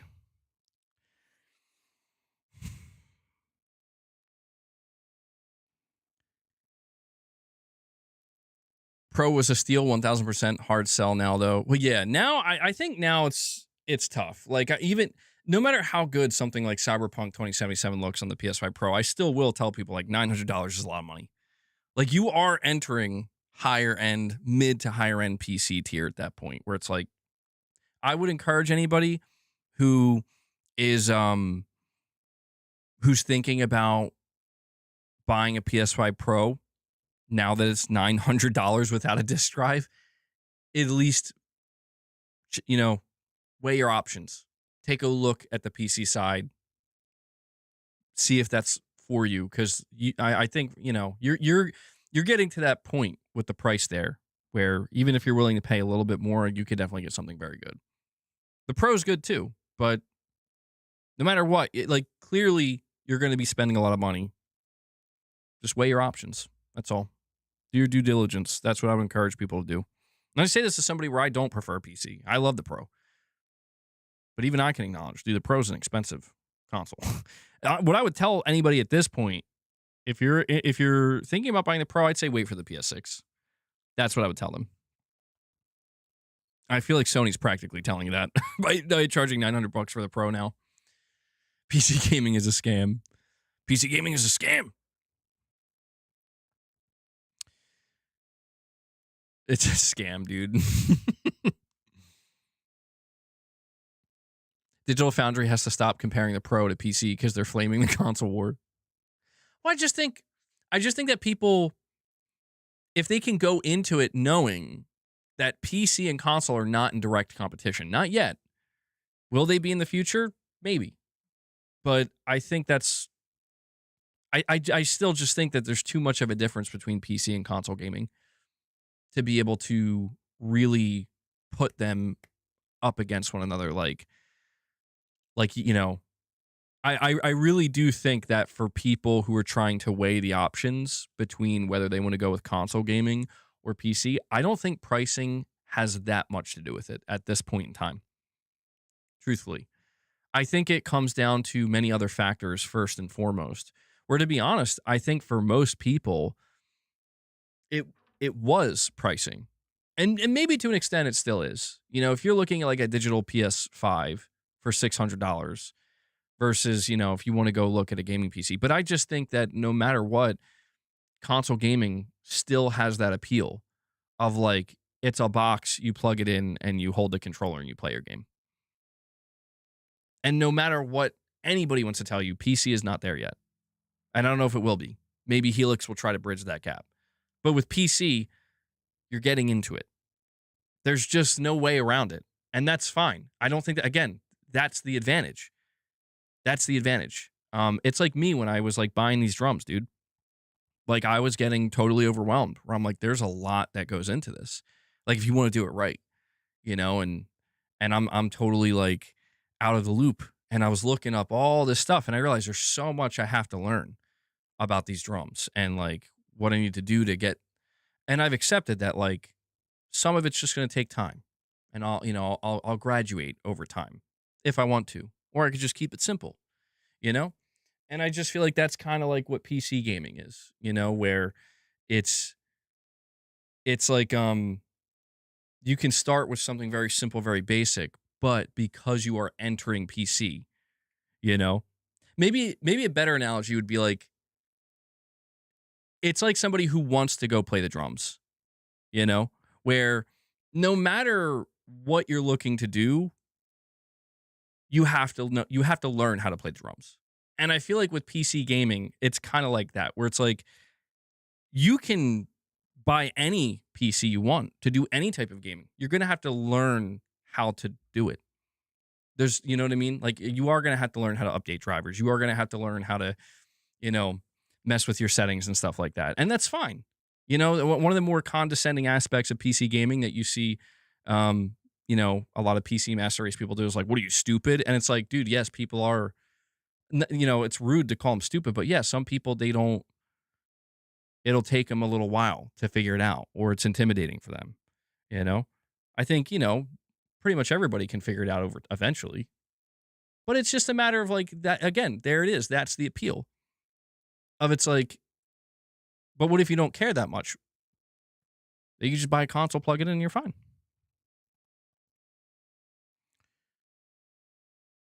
All right, where are we at here? Steam Big Picture, it's just a console UI. We'll see what happens with Steam OS. Yeah, people have been saying good things about Steam OS. What's up, MBG? Big week for gaming. Replaced Mouse PI, Pragmata, and a potential state of play. I'm hyped. Hell yeah, dude. A lot going on. I'm looking forward to this week.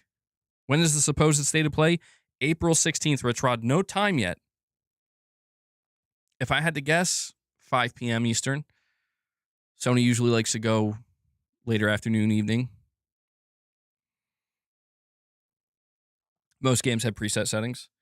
Yeah, I'm just saying I feel like choosing to do PC gaming is automatically more of an investment, and I think everybody knows that going into it, where it's going to ask just a little bit more of you. And if you're okay with that, the benefits can be great. But if you're not, that's why I think that for a lot of people, they don't want that. Even if it's the easiest thing in the world, they still don't want it. They're like, nah, bro. I mean, this is why Sony always has to be careful with the PlayStation console. You have to make it, not to sound like a jerk, but you have to make it idiot proof. You got to make sure that for the person that's just like, all I expect to do is literally plug this thing into my TV and my outlet and play a game. You got to be able to make that as easy and seamless as possible. Because I do think that's a strength. Because I think that, there's always going to be people that are interested in gaming, but they're right on that threshold where it's like, I'm just interested enough to maybe buy this box and hook it up to my living room TV.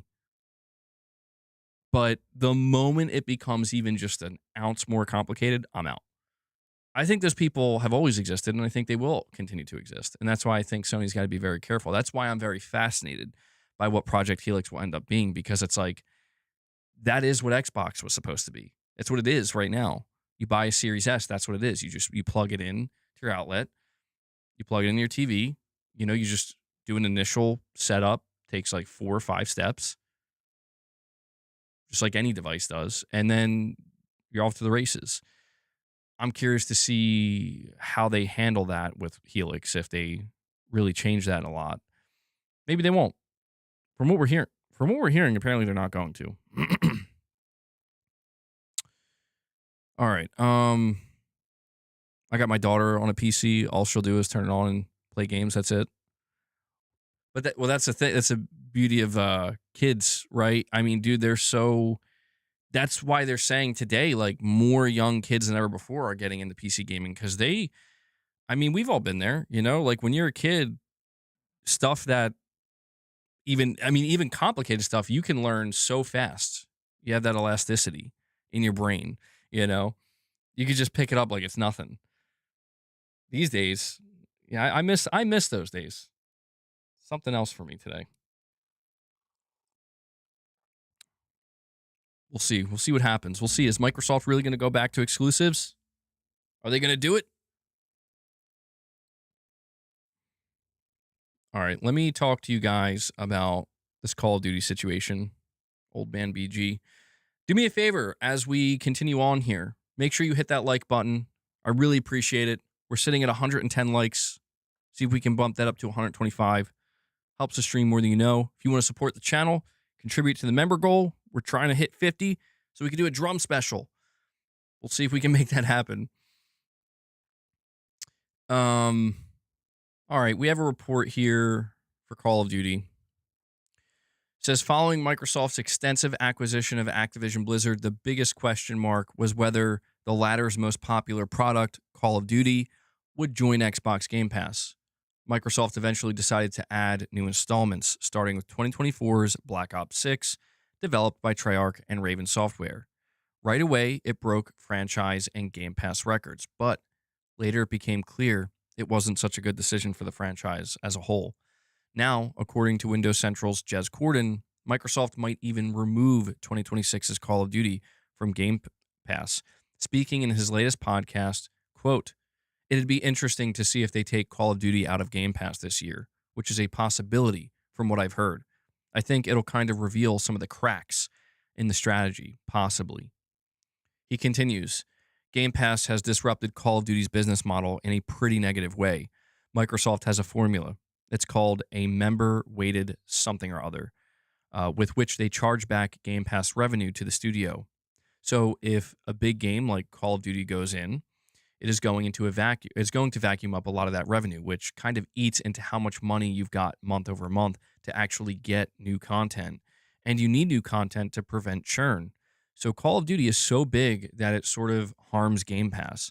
But at the same time, the idea that you don't have to buy Call of Duty and get it for cheaper kind of also hurts Call of Duty in reverse.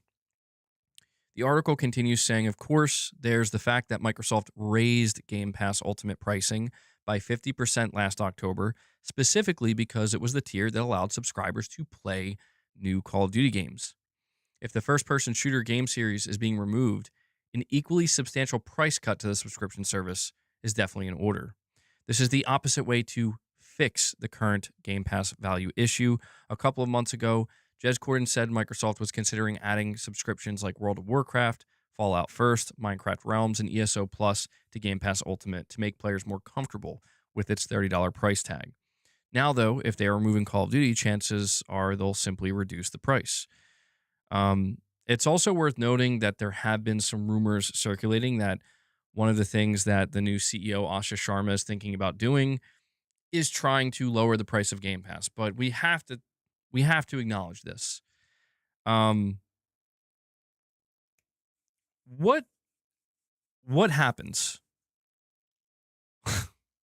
Hanzo, that's great. What happens if Microsoft does decide this year with Call of Duty Modern Warfare 4, Call of Duty's not launching in the Game Pass anymore?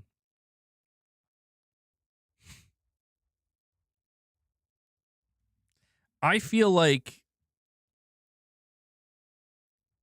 why do I get the feeling that there are going to be certain people that are like, this is fine. No big deal. So, yeah, same here, Whiskey. I read it in Arnold's voice too. Well, here's my thoughts on this. I do agree that if they actually remove Call of Duty from being a day one Game Pass title, they have to reduce the price. And in doing that, it could make people kind of go like, well, it could be worse. You know, they could have removed day one Call of Duty and kept the price the same. But I have to say, man, I wouldn't be too surprised if they actually do remove Call of Duty from being a day one Game Pass game, because I just had this feeling for the longest time like this can't be good for Microsoft. where when you consider the fact that Call of Duty games are 5 to 6 to 7 to $800 million, depending on which game. I mean, they're hundreds of millions of dollars, and they're spending that much every single year. And you also consider what just happened with Black Ops 7. And it's interesting because when we looked over Microsoft's latest financial report, um, everything I talked about this before, but everything they were doing, they were making good money on. Every area of Microsoft was extremely successful, except for one: gaming. The gaming area was down, and it was the only sector underneath Microsoft that was not making a profit, was in the negative, and and apparently the biggest reason for that was because of Black Ops 7 and how. To be fair, I don't think it's just the fact that it launched in the Game Pass. I just think Black Ops 7, people weren't interested in it, generally speaking. But it launching into Game Pass, I think really, it made a lot of people think, whatever, we'll just try it. Not interested in it, just not even going to bother. Um, but the whole point is I think Microsoft is starting to realize what many of us already knew for a very long time, which is that putting Call of Duty into Game Pass, and the same goes for like most AAA games, is just not sustainable. Not unless you're charging like 40, 50, $60 a month, where in order to cover the costs. And if you're not going to charge that much, then you need tens, not even tens, you need probably like over 100 million subscribers every single quarter, like consistently to justify it. So this is where, you know, when it comes to the source here, a lot of people believe Jez Corden is not a good source. I'm up in the air with that. He's been right about stuff. He's been completely wrong about stuff. Um, Whether or not this will be something he's right or wrong about, we'll find out. But I do think that if you just look at it from just a pure, you know, common sense standpoint, I don't I don't know how to tell people this, man. Well, I do because I have said it numerous times, but it's just by this point, I guess what I mean to say is there's just some people that I think it's not going to get through. Microsoft put everything on the line with Game Pass. Back in 2020, 21, 22, 23, every Xbox fan and player was on board with Game Pass. Granted, that was because Microsoft was all in with it. And they're out here giving you access to Game Pass for $1. They're out here, doing everything they possibly can to get you in the door. And this is why we were talking recently about Starfield, how Starfield was the big exclusive purchase. We got Starfield, one of the biggest games of the generation, and we're making it exclusive to Xbox, and it's launching day one in the Game Pass. And I remember being shocked to find out that it did nothing. It did nothing for Game Pass. It didn't make people suddenly say, I'm going to go subscribe to Game Pass. It didn't break records sales wise either. But especially with Game Pass, it didn't make people subscribe. And then we heard about Activision Blizzard, and the whole thing with Activision Blizzard, I remember this was beaten over my head constantly when it comes to Xbox, is like, this is for Game Pass. This is for Game Pass. This is for Game Pass. They need this for Game Pass. They need to feed the beast that is Game Pass. And Call of Duty is going to skyrocket Game Pass. And that was the biggest bet that Microsoft ever made. And it backfired. And I remember saying so many times, I can't wait to see the Game Pass numbers or percentages after Call of Duty starts launching day one onto Game Pass. Because I remember saying numerous times that if Call of Duty can't do it, nothing can, nothing will. And everything that Microsoft tried to do with Game Pass will essentially be labeled a failure because they put everything into it. Game Pass was supposed to be their new business model. It was supposed to be the way forward. It was supposed to kind of uproot the industry and become, as they said, the Netflix of gaming. And so, I don't blame them, logically speaking, thinking, look at how big Call of Duty is. People are paying 60, $70 a pop every year for this game. Imagine what'll happen when we can let them know it's available day one in our service. And it did nothing. It did nothing, dude, and that's wild.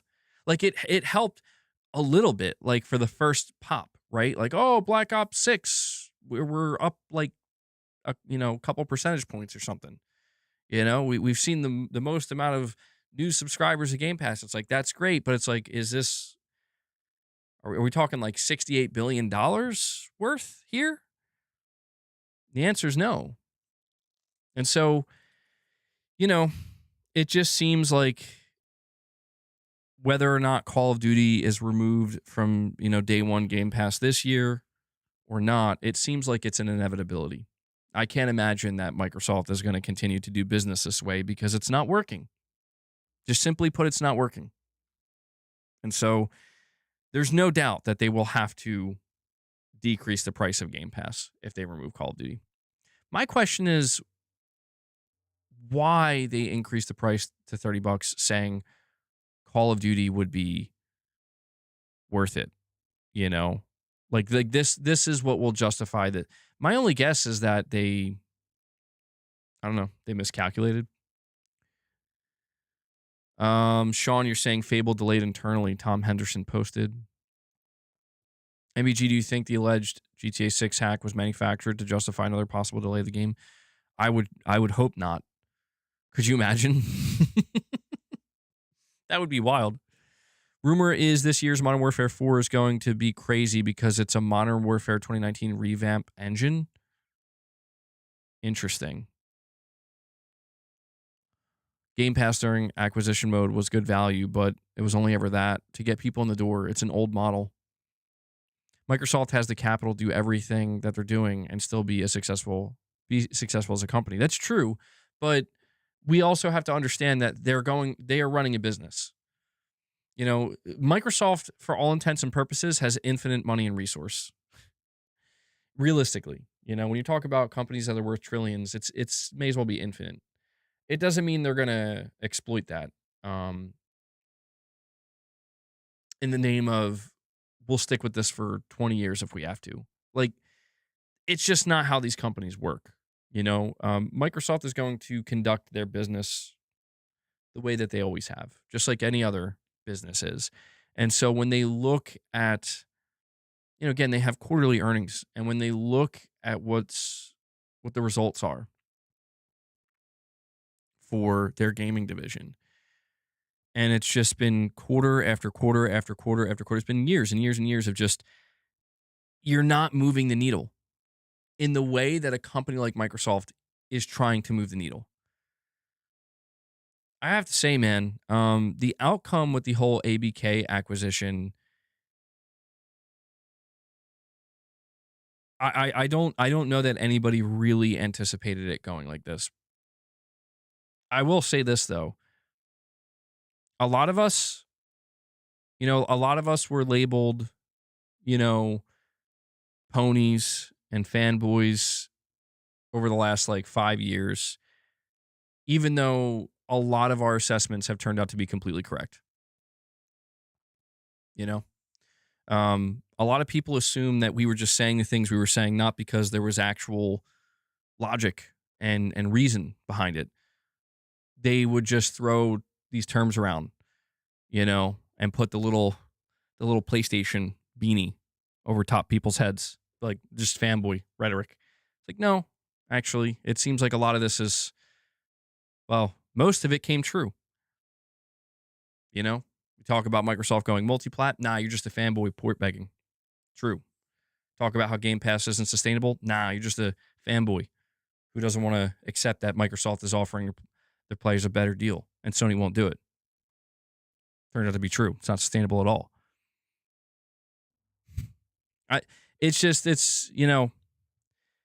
It's shocking to me that more people during this time, like, leading up to this, that they didn't, like, you really didn't see this coming. Like, I'm not saying it's about being 100% right all the time and being able to predict the future, but it's like, you really didn't consider the alternative of, like, what if Call of Duty doesn't bring people to Game Pass? What if Starfield doesn't bring people to Game Pass? But so much of what I encountered was like, nah, dude, So, Microsoft, here's the bigger point that I want to make.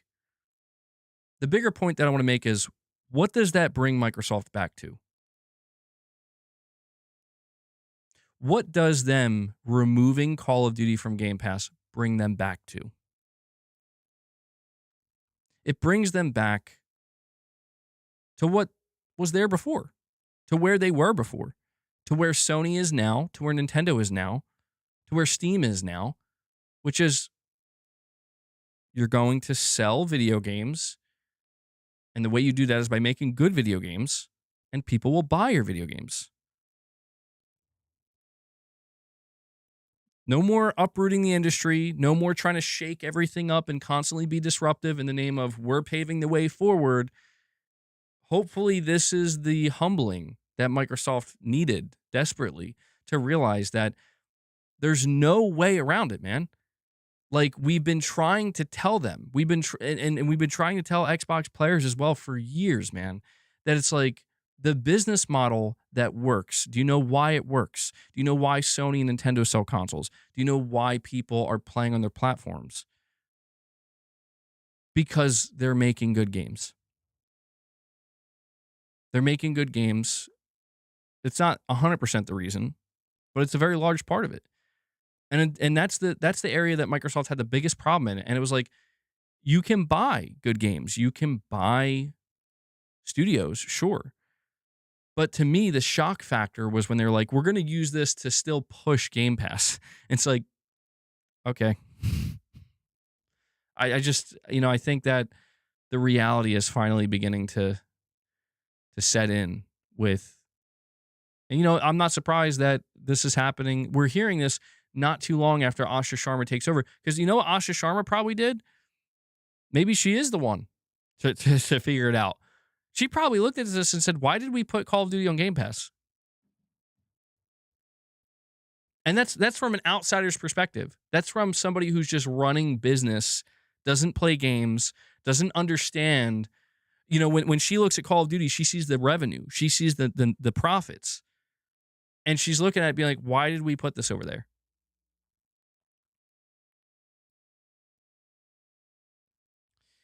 I don't know. Digital Dude, you were asking if I agree with your last statement. Let me see.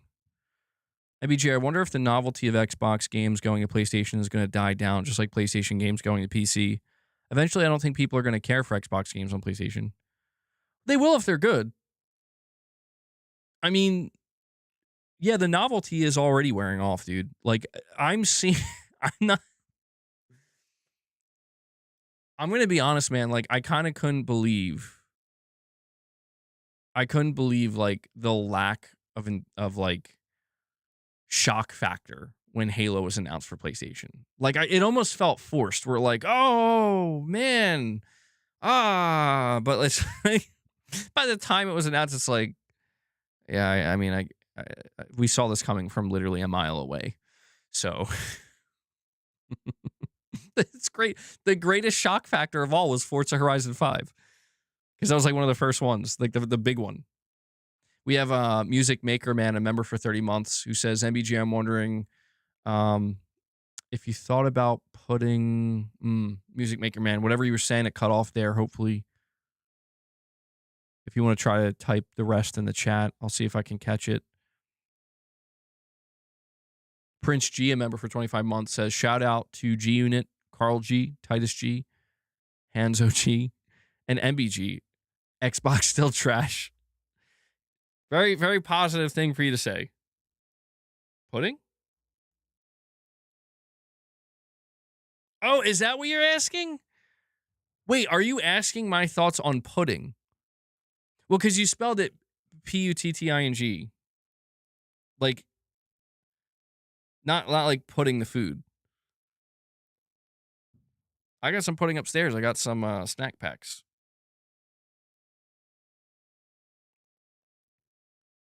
Pudding's great. In case you're wondering, I love pudding. Not sure that was the actual question, but pudding. Oh, wait.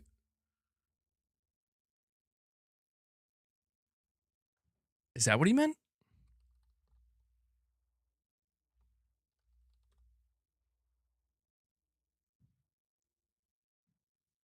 Maybe he's talking about golfing, like putting in golfing. I don't know. Now I'm trying to figure this out.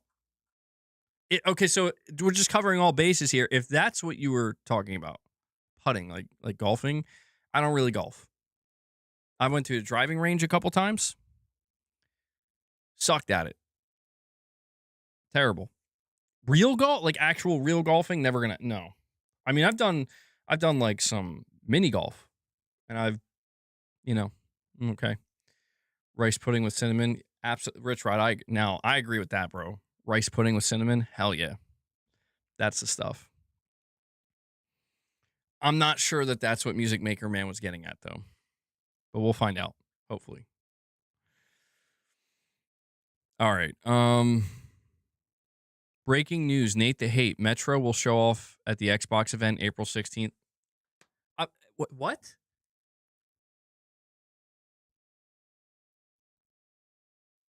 MBG, all right, bro. Got a dip. Round 4 of the Masters is starting. Peace. Oh, is that what he's referring to? That might be what he's referring to. All right, Whiskey. Thanks for hanging out, bro.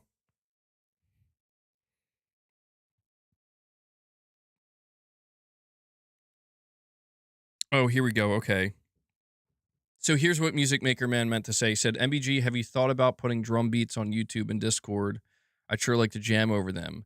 Do you need music to drum to? I've nearly got my instrument set up. Be great to play again. Yeah, we'll see. I mean, I'm sure at some point, again, I don't have any professional recording set up, you know? So if I ever do want to record anything, I can do it now because I have the camera and, I've got at least this microphone. So I could try to post random stuff from time to time if I'm feeling it. If you ever, Music Maker Man, in the future, if you want to send some kind of instrumental or whatever, I'll see if I can try to do something with it. I have an amp set up. I don't know if, yeah, you guys can't see it, but there's an amp set up right here that I haven't tested it out yet, but the idea is I want to play along with music. So we'll see. We'll see if we can pull something like that off, Music Maker Man. I know you like making music. My EP with a group from Osaka came out today. Damn, Hanzo. Wait, yeah, so hold on. An Xbox event? Do I like I do like pancakes, yes. What is going on? I thought there was we're going to find out the State of Play was actually an Xbox event. Yo, that'd be a high-level troll. That would be like the highest level troll. But I don't think Nate the Hate is he doesn't seem like a troll.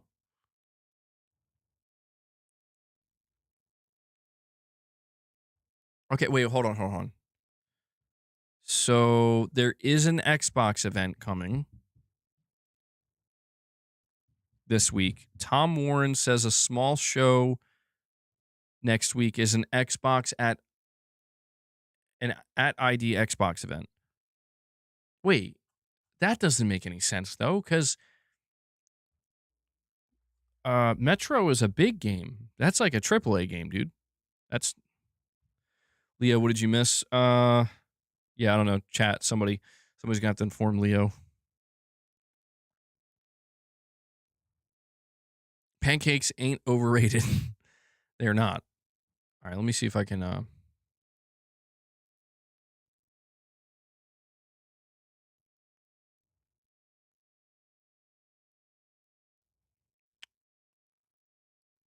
See.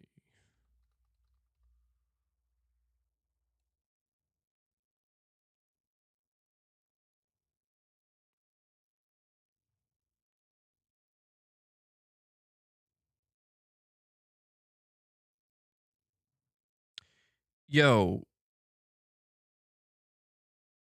Okay, so Nate the Hate says the Microsoft show will be broadcast on April 16th and is the venue of choice for the Metro 2039 reveal. I don't know the branding of the show. Before anybody asks, no, I have not been able to confirm the previously rumored State of Play date information yet.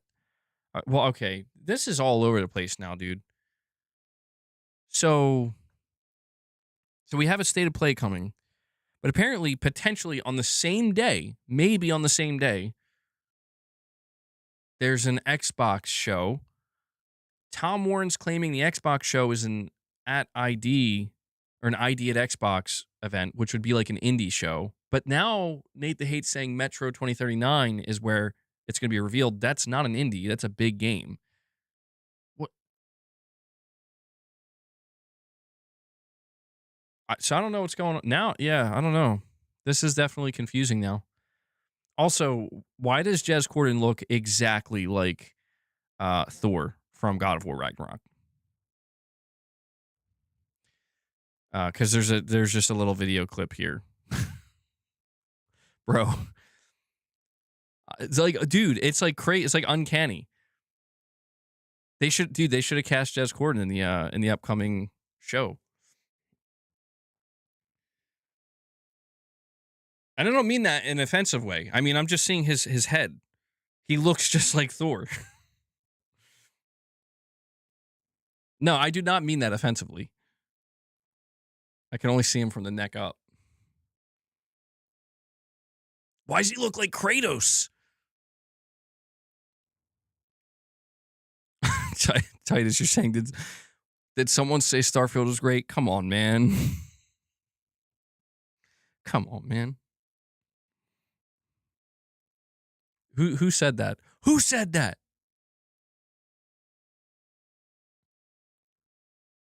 All right. Yo, Leo Jimmy's straight up about to. He's going at it over the pancakes, bro. He's like, nah.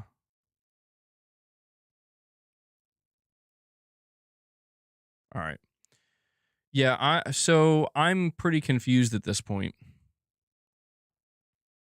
I'm not really sure what to think.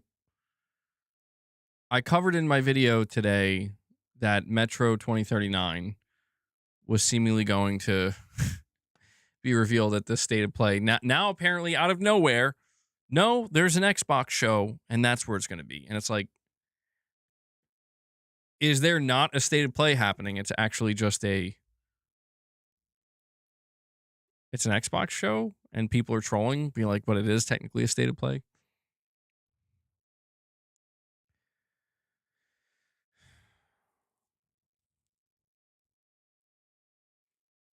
No wonder why you're getting so defensive, Leo. You're saying I just had pancakes yesterday, finally took a day off of work. We told y'all Starfield was great. Don't even start with that. Do not even start with that, bro. No, Phil Spencer told me that even if it was an 11 out of 10, it still ain't going to be good enough. Ain't no 11 out of 10. Metro is dead to us. Choosing an Xbox show. I'm still interested in seeing it. Music Maker Man says, thank you. It's been so long. It's been a while. I tend to make my own jams on the spot and build on them. Ironically, I need beats as I only have a basic drum machine sound. Oh, and do you like visual art? I do like some visual art on occasion. Yeah, I'll see. I don't know. We'll see what we can do, Music Maker Man. I'm still just I'm trying to get settled in with playing an acoustic kit again. Like, I'm not used to the volume. It feels unsettling because I've gotten so used to playing an acoustic set or an electric kit, and it's so true what they say, man. Like, you go years. I've played an electric kit for probably like 12 years now, in total. I think it's been over 12 years since I played an acoustic drums, and you just forget. You forget how, just how the feel of playing acoustic kit. It's so much better. I'm so glad I went with the acoustic kit. It feels so much better, dude. But there's an intimidation factor with it where it's like when I would hit the snare, even though my electric drums were connected to an amplifier, I could turn the amp all the way up. I hit the snare and I can feel the bass from the amp. I can hear the high pitch of the snare. But I'm still just hitting a little mesh pad, just a little tiny mesh pad. Now hitting a snare for real, it's just different, man. Like, the feedback is just totally different. And so I'm trying to get the feel for it again. And it feels so good. It does feel great. So I'll see. I'll see if I can make some beats. That's what my Discord's going to turn into over time. Just me constantly uploading clips of myself drumming. Yeah, I'll have to get Ray over here at some point. I'll help me. Or Rich. Rich, you know how to hook up like sound gear? How to mic up a drum set? I probably should learn how to do that. All right, so we're talking about drums and pancakes. Is there any overlap here? I'm assuming there's some overlap. Dropping some fresh beats. Yeah, beats the food. But seriously, Starfield is one of the best looking games this generation for Bethesda. You think so? Can the cats play the drums? Dude, the cats are terrified. Let me tell you, the cats did not like when I played the electric kit through the amp. It's very loud. This is a whole new level. I went to go test it out earlier, like, to do a sound, like a sound check, basically, how loud it sounded through the mic. I didn't know Leia was in here. She was sleeping on top. I hit it once. She fucking jumped and she ran. I'm like, I'm so sorry. So I always got to double check and make sure there's no cats in here. But they'll leave immediately. I can help. We can do a Discord chat. Help with the mic setup. All right. Yeah. I mean, there's a chance I could figure it out on my own. I mean, I'm not in any rush. Like, I'm gonna have to buy the gear. That stuff's not gonna be cheap either. But it's funny because it's like everything is actually like nearly perfectly set up. We got the drums. I got the camera. I got the channel. I suppose. I just literally need to get that connection to get good, high quality sound. Playing electric guitar on a Marshall amp. It's like a Back to the Future scene, mind blowing. Love to hear it, man. Yo, Music Maker Man, do you know who Buckethead is? It's like he is Buckethead secretly. I've been listening to Buckethead like crazy lately, man. I don't know. I've just really gotten back into Buckethead. Amazing musician. Amazing. We're going to talk about Uncharted 5. Yeah, we seem to have some potential level of confirmation, maybe.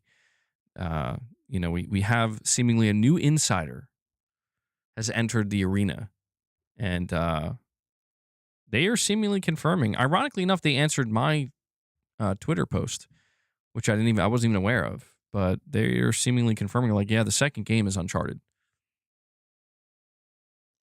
Wait, Leo, you're saying so Starfield is already out? When did this happen? Yeah, Starfield released on PlayStation a couple days ago, bro.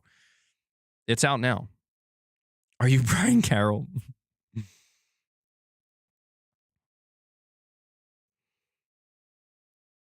That's true. Yeah, you're right. You're right. They didn't say Uncharted 5. They just said it's Uncharted. That is true. You're looking forward to Intergalactic, Hanzo?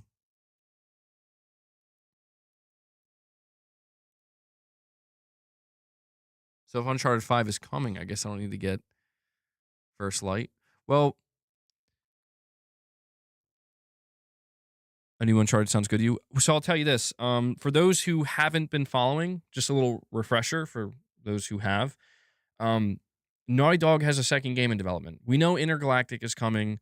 Intergalactic is apparently targeting a mid-2027 release. And obviously there's a lot of unknowns with Intergalactic. No one really knows what to expect from that game. Not a lot of Naughty Dog fans are excited for it. A lot of people are very skeptical on it. But the idea is we're probably going to see Intergalactic fully revealed gameplay-wise this year. It's going to come out mid next year. But Naughty Dog has a second game that they've been developing for multiple years now. And just recently, it seemed like the director of that game, who is not Neil Druckmann is producing this game. Sean Eskag is the one directing this game. And the last game he directed was Uncharted: The Lost Legacy. You knew I got a black kit. Yeah. I was afraid it would look too plain, but I think it looks great. It's nice and shiny. Intergalactic is being crunched. Well, Sean Eskag posted a picture saying he was doing research, and we covered that as well. And people looked at it and are like, bro, this looks like Uncharted. Like this picture you're posting, it's very much giving Uncharted vibes.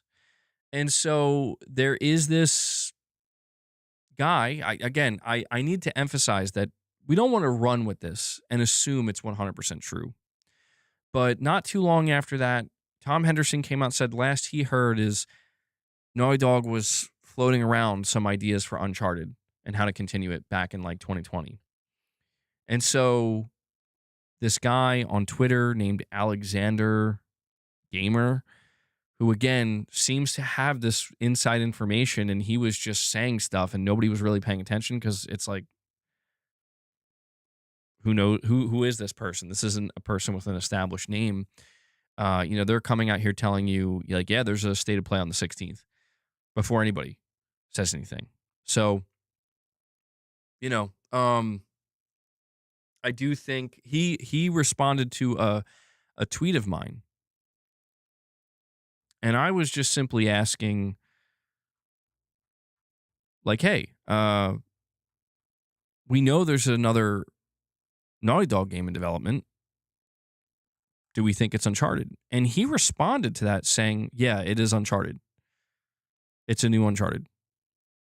And I know that doesn't seem like a big deal, but again, keep in mind, he responded to that on March 28th. I didn't see his reply. I probably scrolled right past it. But now he's like, it's being figured out that this person like knows some stuff and they're just like saying it. So it adds to this idea that, yeah, guys, I think we are looking at another Uncharted game. And my guess, like I said before, I'll reiterate it here. My guess is that if it is another Uncharted, it's going to star Cassie Drake. It's going to star his daughter. Some people are going to be really upset, though. I can tell you that. There's going to be people who just, even though it was set up that way, people are not going to be happy about that. But at the same time, it's kind of exciting. It's exciting to imagine the return of Uncharted. It's been over 10 years. Uncharted is a major franchise for Sony, and it's one that I think people were kind of expecting not to return after Uncharted 4. Could it be Lost Legacy 2? I mean, that would be fascinating. They could go in that direction. I mean, Sean Eskag, he did direct Uncharted: The Lost Legacy. A lot of people really like that. The Last of Us, Joel Uncharted. You hope Sully isn't dead. Maybe just in a wheelchair. I mean, I've seen people predicting it could be a prequel. That'd be interesting.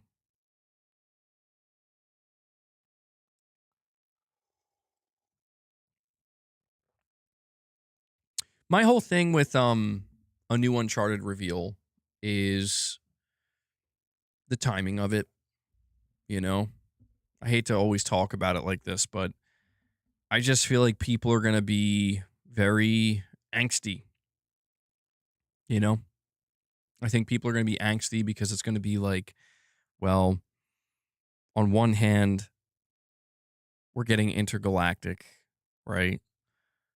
And then on the other hand, we're getting from Sony Santa Monica a game set in the God of War universe, but it's starring Faye, Kratos' wife. And then after that, it's like Naughty Dog's, wait, we got another game, Uncharted, and then it's going to star Cassie Drake. And I think no matter which way you slice it, there's going to be people who are angsty about it. And my hope is that at the end of the day, the only thing that will matter and what will prevail is, but is it going to be a good game or not? Is it going to be a good game or not? That's all that's going to matter. You still think they're trolling? There's no way they're doing a Faye game? No, dude. I mean, I don't think it's a troll. It's legit.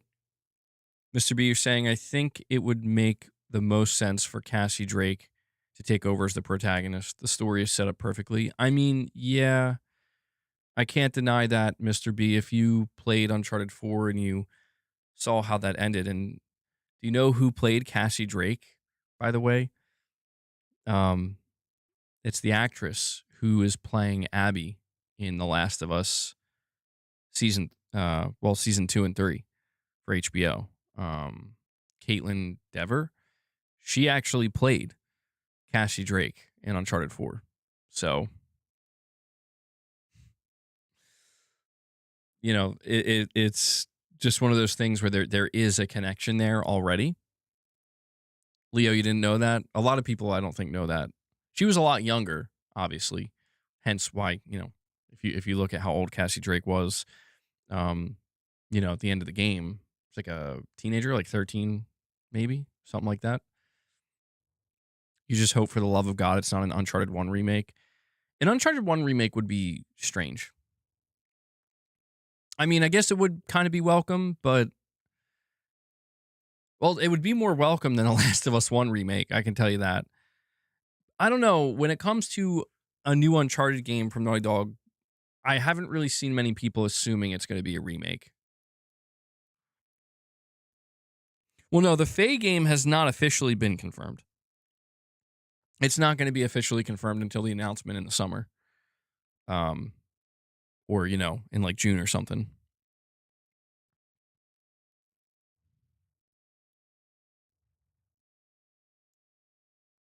Are you kidding me?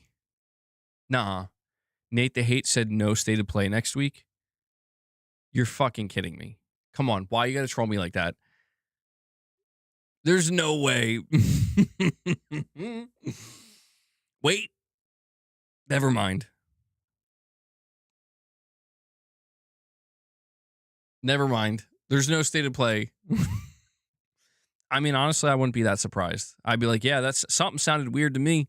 State of play in the middle of April? Huh?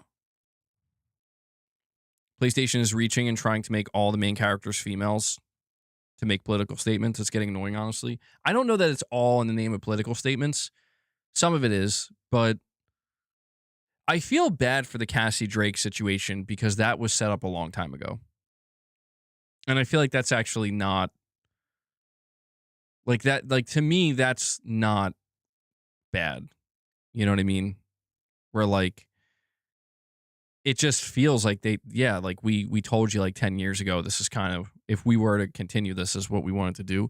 So I don't feel like, and also just the idea that depending on how Nathan Drake's daughter would be as an adult, I mean, it could be very reminiscent of Tomb Raider, Lara Croft, like, I mean, that's kind of what helped inspire Uncharted. So for me, that's not a problem. I just, again, I think it's the timing. I think it's that it's going to be next to and honestly, I think a Faye game sounds cool as hell. Like, I know there's a lot of people that don't. I'll put this out here. If I wasn't certain we were getting another proper God of War, I would be frustrated with the Faye game. If it's like instead of a regular God of War game, you're getting a Faye game, I would be disappointed. But the fact that it's like, no, the Faye game is going to be an extension of the God of War universe and stand on its own. And then after, not too long after that, there's going to be the proper God of War following Kratos and Atreus, probably in Egypt. I'm all for that. Faye to me actually does seem like a very interesting character. I think it's just, it's going to be really interesting to see how Cory Barlog pulls that off because, dude, if you go back, I mean, you play God of War 2018, you play Ragnarok, I mean, knowing that they're setting up a Faye game, going back and playing those games, knowing it's going to set up a Faye game, that's pretty interesting. That's pretty interesting. I like the idea of that.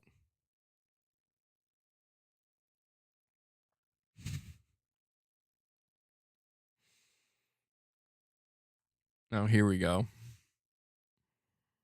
No, I think it's totally fair. I think it's totally fair for anybody who is paying attention to PlayStation Studios.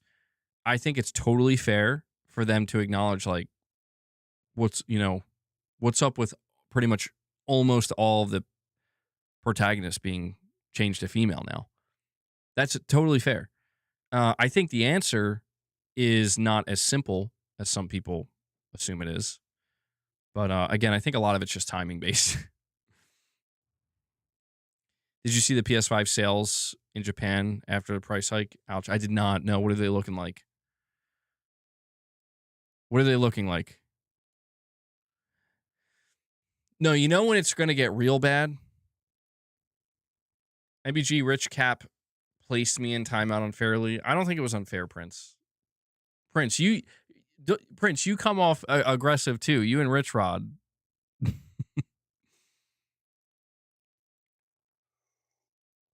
Just chill. It's fine. Chill. Looking like Xbox numbers, not even 1K PS5 Pro sold. Yeah, that's not good. It's crazy too because in December of last year, Sony did a whole, you know, they did 558 units after the price increase. Oh my God. Well, I'll tell you what, man. They just did a state of play dedicated to Japan back in like December or November. Maybe they just said F it. It's not working. We don't care anymore. That's wild. 558. Oh my God. Oh, hold on. I gotta go see this. That's almost unbelievable. I know their numbers are bad in Japan. Holy shit. Wait, why was this deleted? Oh, it says posting this here since people only read headlines. The recent PS5 price increase appears to have had an immediate effect on sales in Japan. During the week of March 30th to April 5th, sales of the standard PS5 with a disk drive dropped sharply to just 558 units, down from the 2,801 the previous week. This makes a decline of roughly 80% compared to the week before. The impact was not limited to the standard model. The PS5 Pro also saw a major decline, with sales falling from 4,662 units to just 840 units in the same period. In contrast, the PS5 Digital Edition performed much better, recording 12,141 units sold. Okay. So that's the part that was being left out. Um, hmm. So it seems like oh, okay, wait. Yeah, so it's because basically everybody who lives in Japan who said I'm going to get a PS5 said they were going to get the Japan only digital version for much much much cheaper. Okay. Okay, yeah, so we can all right. That we can't make much from that because that's a specific case. So the regular PS5 and PS5 Pro in Japan got price increases. The Japan only digital model did not get a price increase. So therefore, honestly, knowing that, it's shocking to even see anybody bought any other PlayStation 5 unit. That's quite shocking. It's like $350 converted. So it's looking like no state of play this week. I was going to use it as a reason to take a day and chill. No, we should be getting one, dude. Like, I mean, why me? Said Nate the Hate said there's no state of play, but I think he's trolling. Jake, thank you for the Gamatsu article for the Japan sales here. Okay, yeah, so the PlayStation 5 Digital Edition came in second place behind the Switch 2. Really, really going to be interesting to see how sales look globally for the PS5. PUBG has 1 million players right now. That's what? All right, let me see here.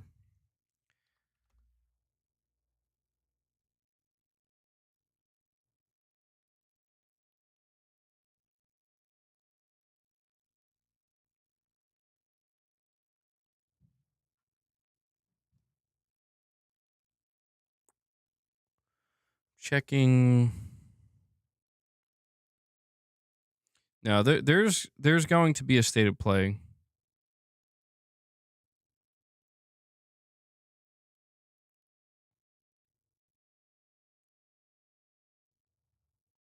Hold on, I'm reading more of what Nate the Hate was saying.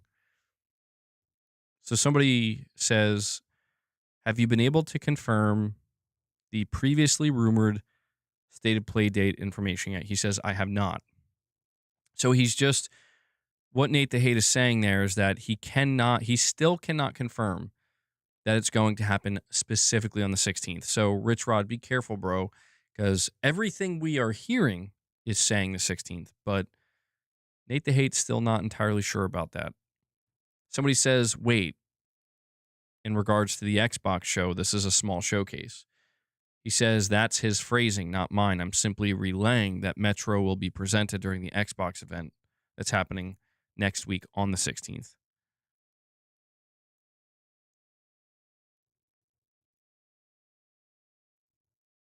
Okay, hold on.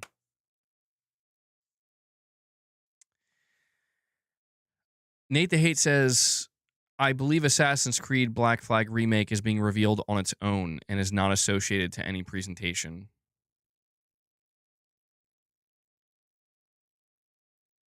Okay. Okay. Bro, you know what? At this point,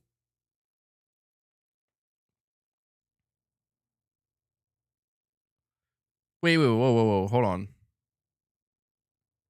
Yeah, no. Yeah, we were just talking about that. He's saying that there's an Xbox show.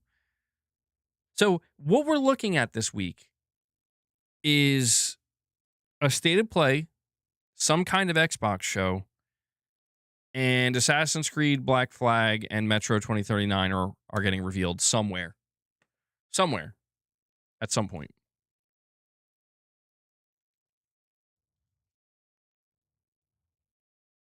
If it's an indie show, nobody will watch. Well, that's the thing. If Metro 2039 is being shown at, and that's not going to be shown at an ID at Xbox thing, unless they change what ID at Xbox.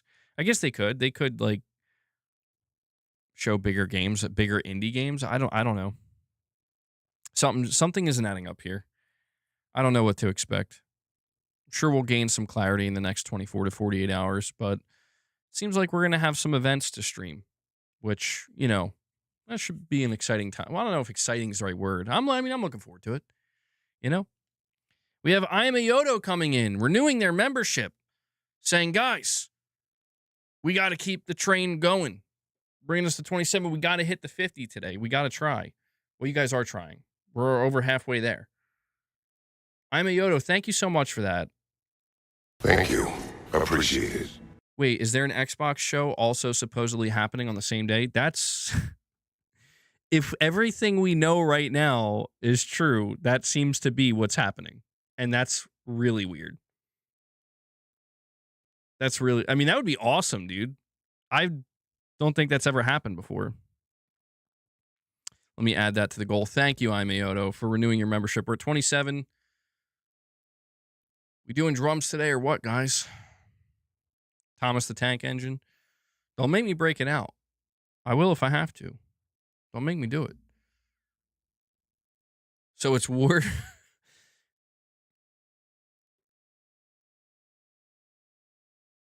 Well, do you think it'll be a collab show, Nicodemus? PlayStation and Xbox are collaborating. MBG Drumfest today. Oh, you're saying you meant to say crazy, just tuned in. I mean, it is strange. It is strange, for sure. My whole thing is if they're going, yeah, E3, is that you? If they're going to do this, if there's going to be an Xbox and a PlayStation show on the same day, I just really hope they're not at the same time, because that would be stupid. That would be really stupid.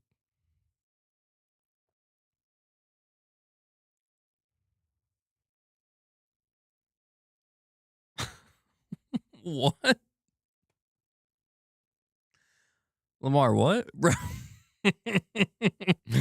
Sorry, I just get these chats and they just catch me off guard. They catch me off guard, man.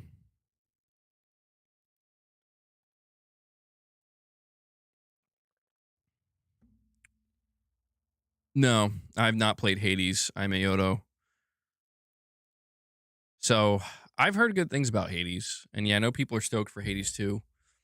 The next game I'm going to be playing, Mouse PI for Hire. I've heard really good things about Hades. Yeah, maybe at some point I could try to give it a shot. And Luckspace comes in. Luckspace says we got to keep the train rolling here, people. We got to do it. He drops another 5 member gifts for you guys. He's screaming. He's saying, please keep it going. He opens the 5-pack. He brings us to 32. So we're making good progress, guys. We're making good progress. I think we can do it. There's hope. It only gave 4 memberships. Hold on, let me see. 1, 2, 3, 4. Hey, yo, what?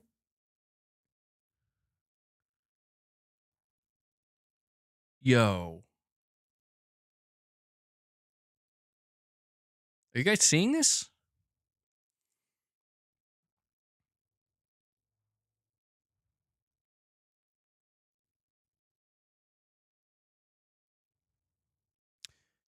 W777, you're saying YouTube hates me. YouTube hates you so much that you were next in line for a membership and it said, nah, we're just giving out 4 instead of 5. That has to be bugged. There's no way it didn't give out the 5th membership. Let me see. It counted on my end. So somebody got it. I think it just bugged out and wouldn't show it, isn't showing it in the chat. Because that's strange, dude. I've seen that before, though. That's not the first time I've seen that.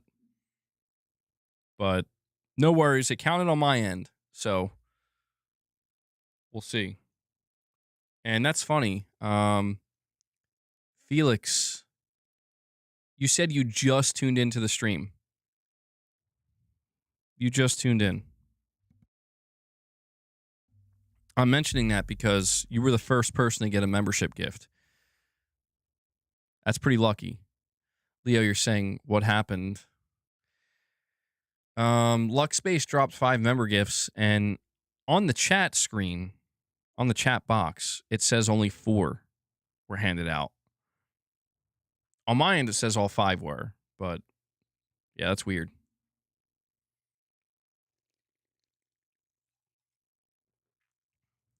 But yeah, Luckspace, thank you for the 5 gifts, man. We're sitting at 32 now, so we still have a little ways to go.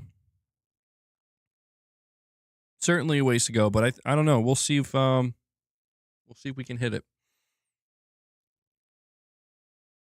Sometimes they are given to people who are not even in the stream. Yeah, that happens. That happens more often than you would think. What am I sipping on? Just some Wegmans black cherry vanilla seltzer. Got to stay hydrated, you know. PS6 handheld more likely launching with an OLED screen per Moore's Law is Dead. I told y'all it would. The Vita launched with an OLED screen 12 to 13 years ago. Why wouldn't the PS6 handheld? That would be pretty sick. That'd be pretty sick if it launched with an OLED screen. I guess the reason why people think it wouldn't happen is because of you know, how much it would drive up the cost. I mean, I was watching a little bit of Moore's Law is Dead, his latest stream I think he did, and he was saying the bill of materials. He thinks that I think the handheld can be anywhere between like $500 and $700, so it could launch on the lower end.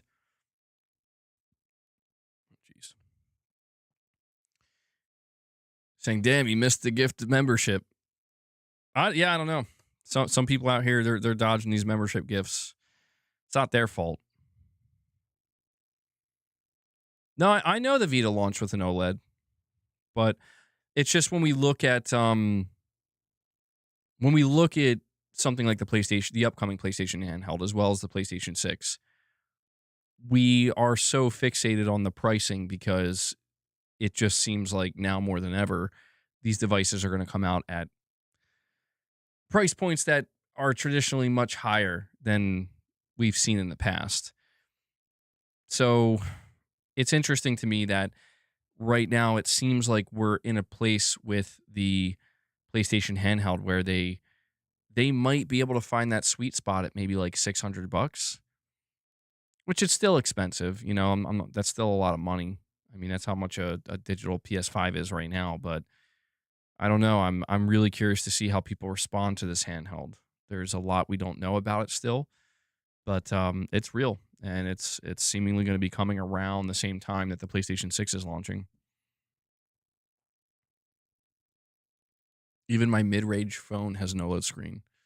It's not super expensive to manufacture small OLED screens. Yeah, I mean, I would prefer an OLED. An OLED screen, I think that, listen, I think considering this is the first handheld that Sony's doing since the Vita, bringing back an OLED screen would be awesome. Like, I think that would win all Vita owners over, like, immediately, just because of that. Boss, please don't knock my drums over, thanks. Rich, you're saying I'm about to chug my 60 grams of creatine, 12 scoops in a 32-ounce bottle of water. Everyone get ready for the smoke. Don't do it, Rich. Your kidneys might shut down. Don't do it. And Lux Space, he uses his milestone chat. He's been a member for 15 months. Thank you for that, Lux Space. You're saying Crimson is amazing. Whoever's not playing is missing out. Reminds me a lot of Red Dead 2. For casual gaming, great. You can play for 1 to 2 hours and continue later. Damn.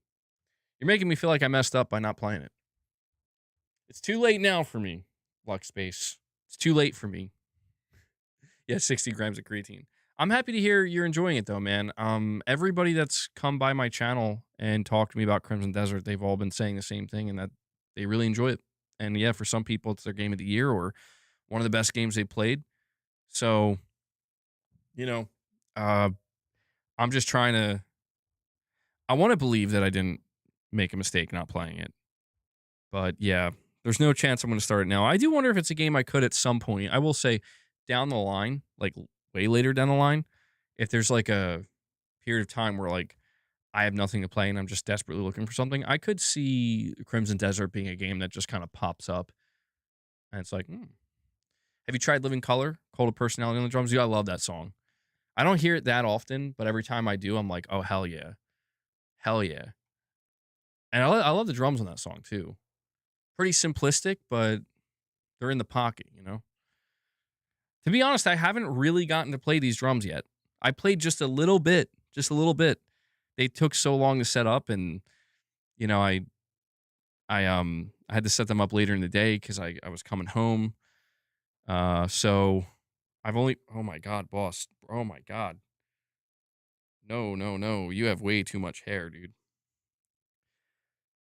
Are they tuned? I mean, they're I'm not gonna lie, Prince, like I don't really know what I'm doing.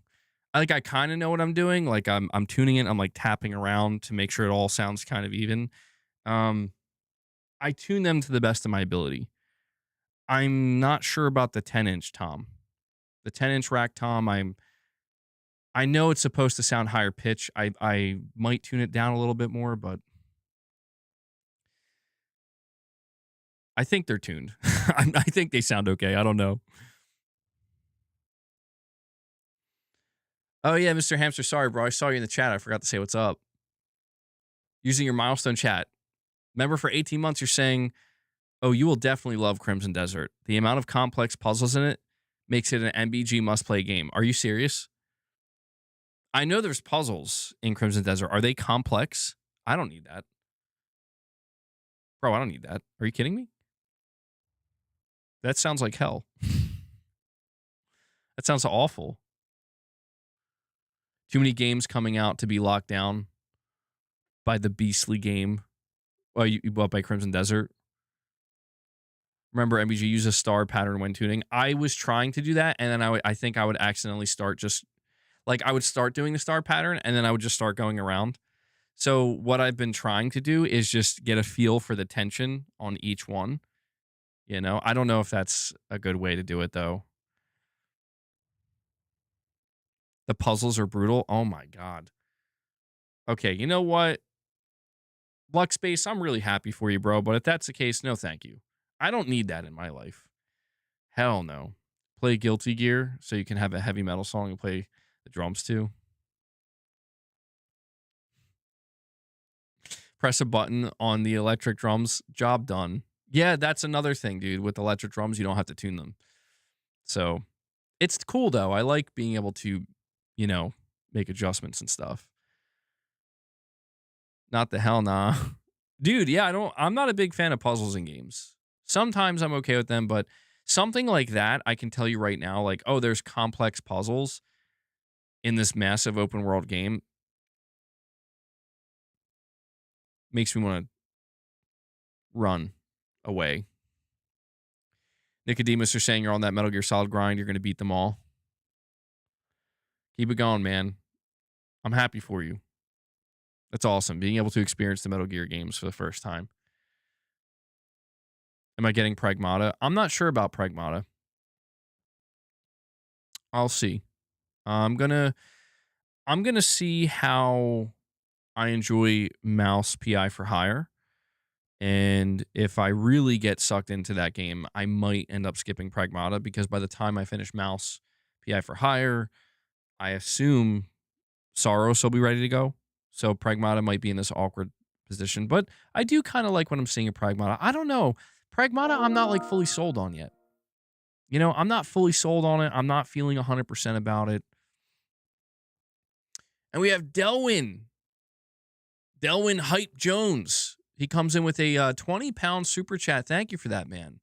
He says, hi, MBG. I think Nathan is definitely taking a break as the main character. Great arc through Uncharted 1 through 4, but he's definitely going to appear somewhere in the ending scene in the next game. I can see Sully and Chloe as the main characters. Interesting. Sully and Chloe.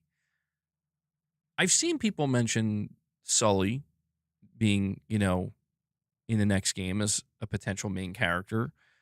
And I've also seen Chloe mentioned. I don't know that I've seen them together mentioned together though. That's interesting. Guys, what do we think? How would we feel about Uncharted 5 getting announced and it's starring Sully and Chloe? Sully's not moving his ass. Sully, I mean, he'd be really old at that point. A young Sully.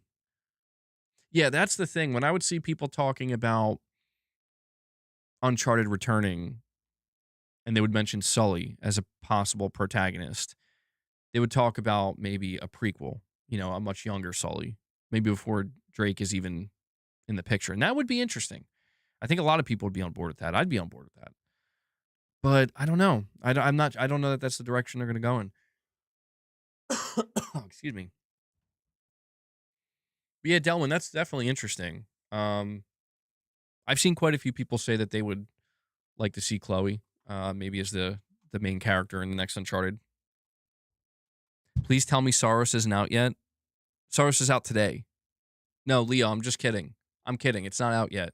Soros comes out April 30th. You got time. But yeah, Delwyn, we were talking a little bit about Uncharted and the direction it could go in. What most people, I believe, have settled on, Delwyn, is they believe that Uncharted, if there is a new Uncharted game, which it seems like there is, it's going to star Cassie Drake, Nathan Drake's daughter. And yeah, I mean, I'm going to stand by what I was saying, which is I think Nathan is going to play the role of Sully. Basically, I think the next Uncharted will star Cassie Drake, an older Cassie Drake, and Nathan Drake will be older as well, but he's basically going to play the role of Sully. You know, across from his daughter. That's my best guess. And I think that would make sense because I think you would kind of make everybody happy there where it's like, okay, Nathan Drake is replaced technically, but by his daughter, which makes the most sense because they led into that. Nathan Drake had 4 games where he was the protagonist, but you can also make, you know, hardcore Nathan Drake fans happy because he's playing a major role. It reminds me a little bit of like MGS2. I mean, obviously without the twist, but like how when you realize that, oh wait, Snake is there and he's kind of just mentoring Raiden, and he's kind of there the whole time, you know. You're not playing as him, but I feel like it could really, if I was in charge of doing another Uncharted, that's what I would do. Like if it's like the team wants to go in the direction of, we want, yeah, shout out to Pliskin, bro.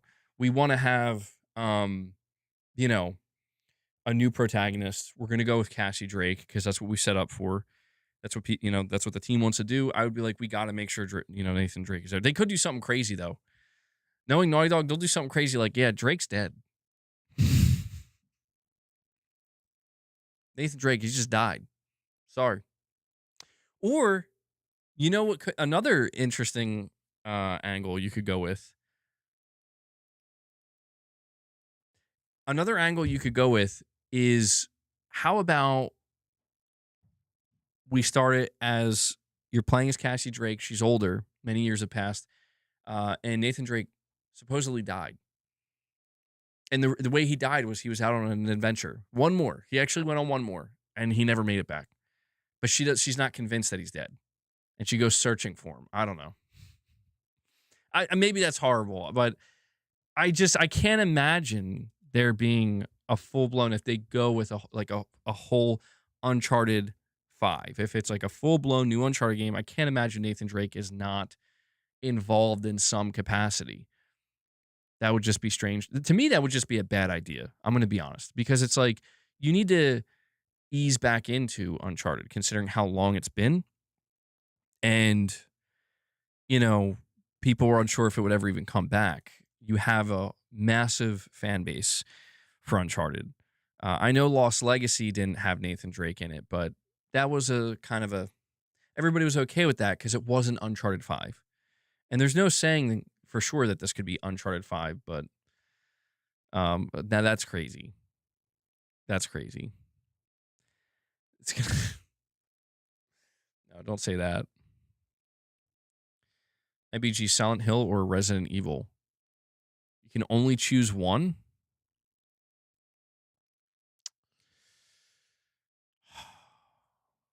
I feel like I'd have to go Resident Evil, dude. I love Silent Hill, but I can't deny that Resident Evil has played a more prominent role throughout my entire life. I'd have to go with RE. God, don't make me choose, though. We don't have to choose. That's the beauty. We don't have to choose.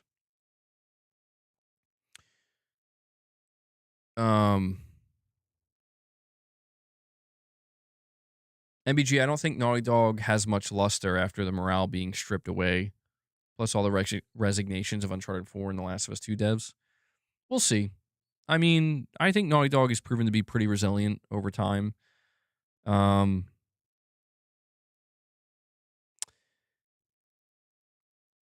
We still have no idea how people are going to respond to Intergalactic, like a full proper reveal.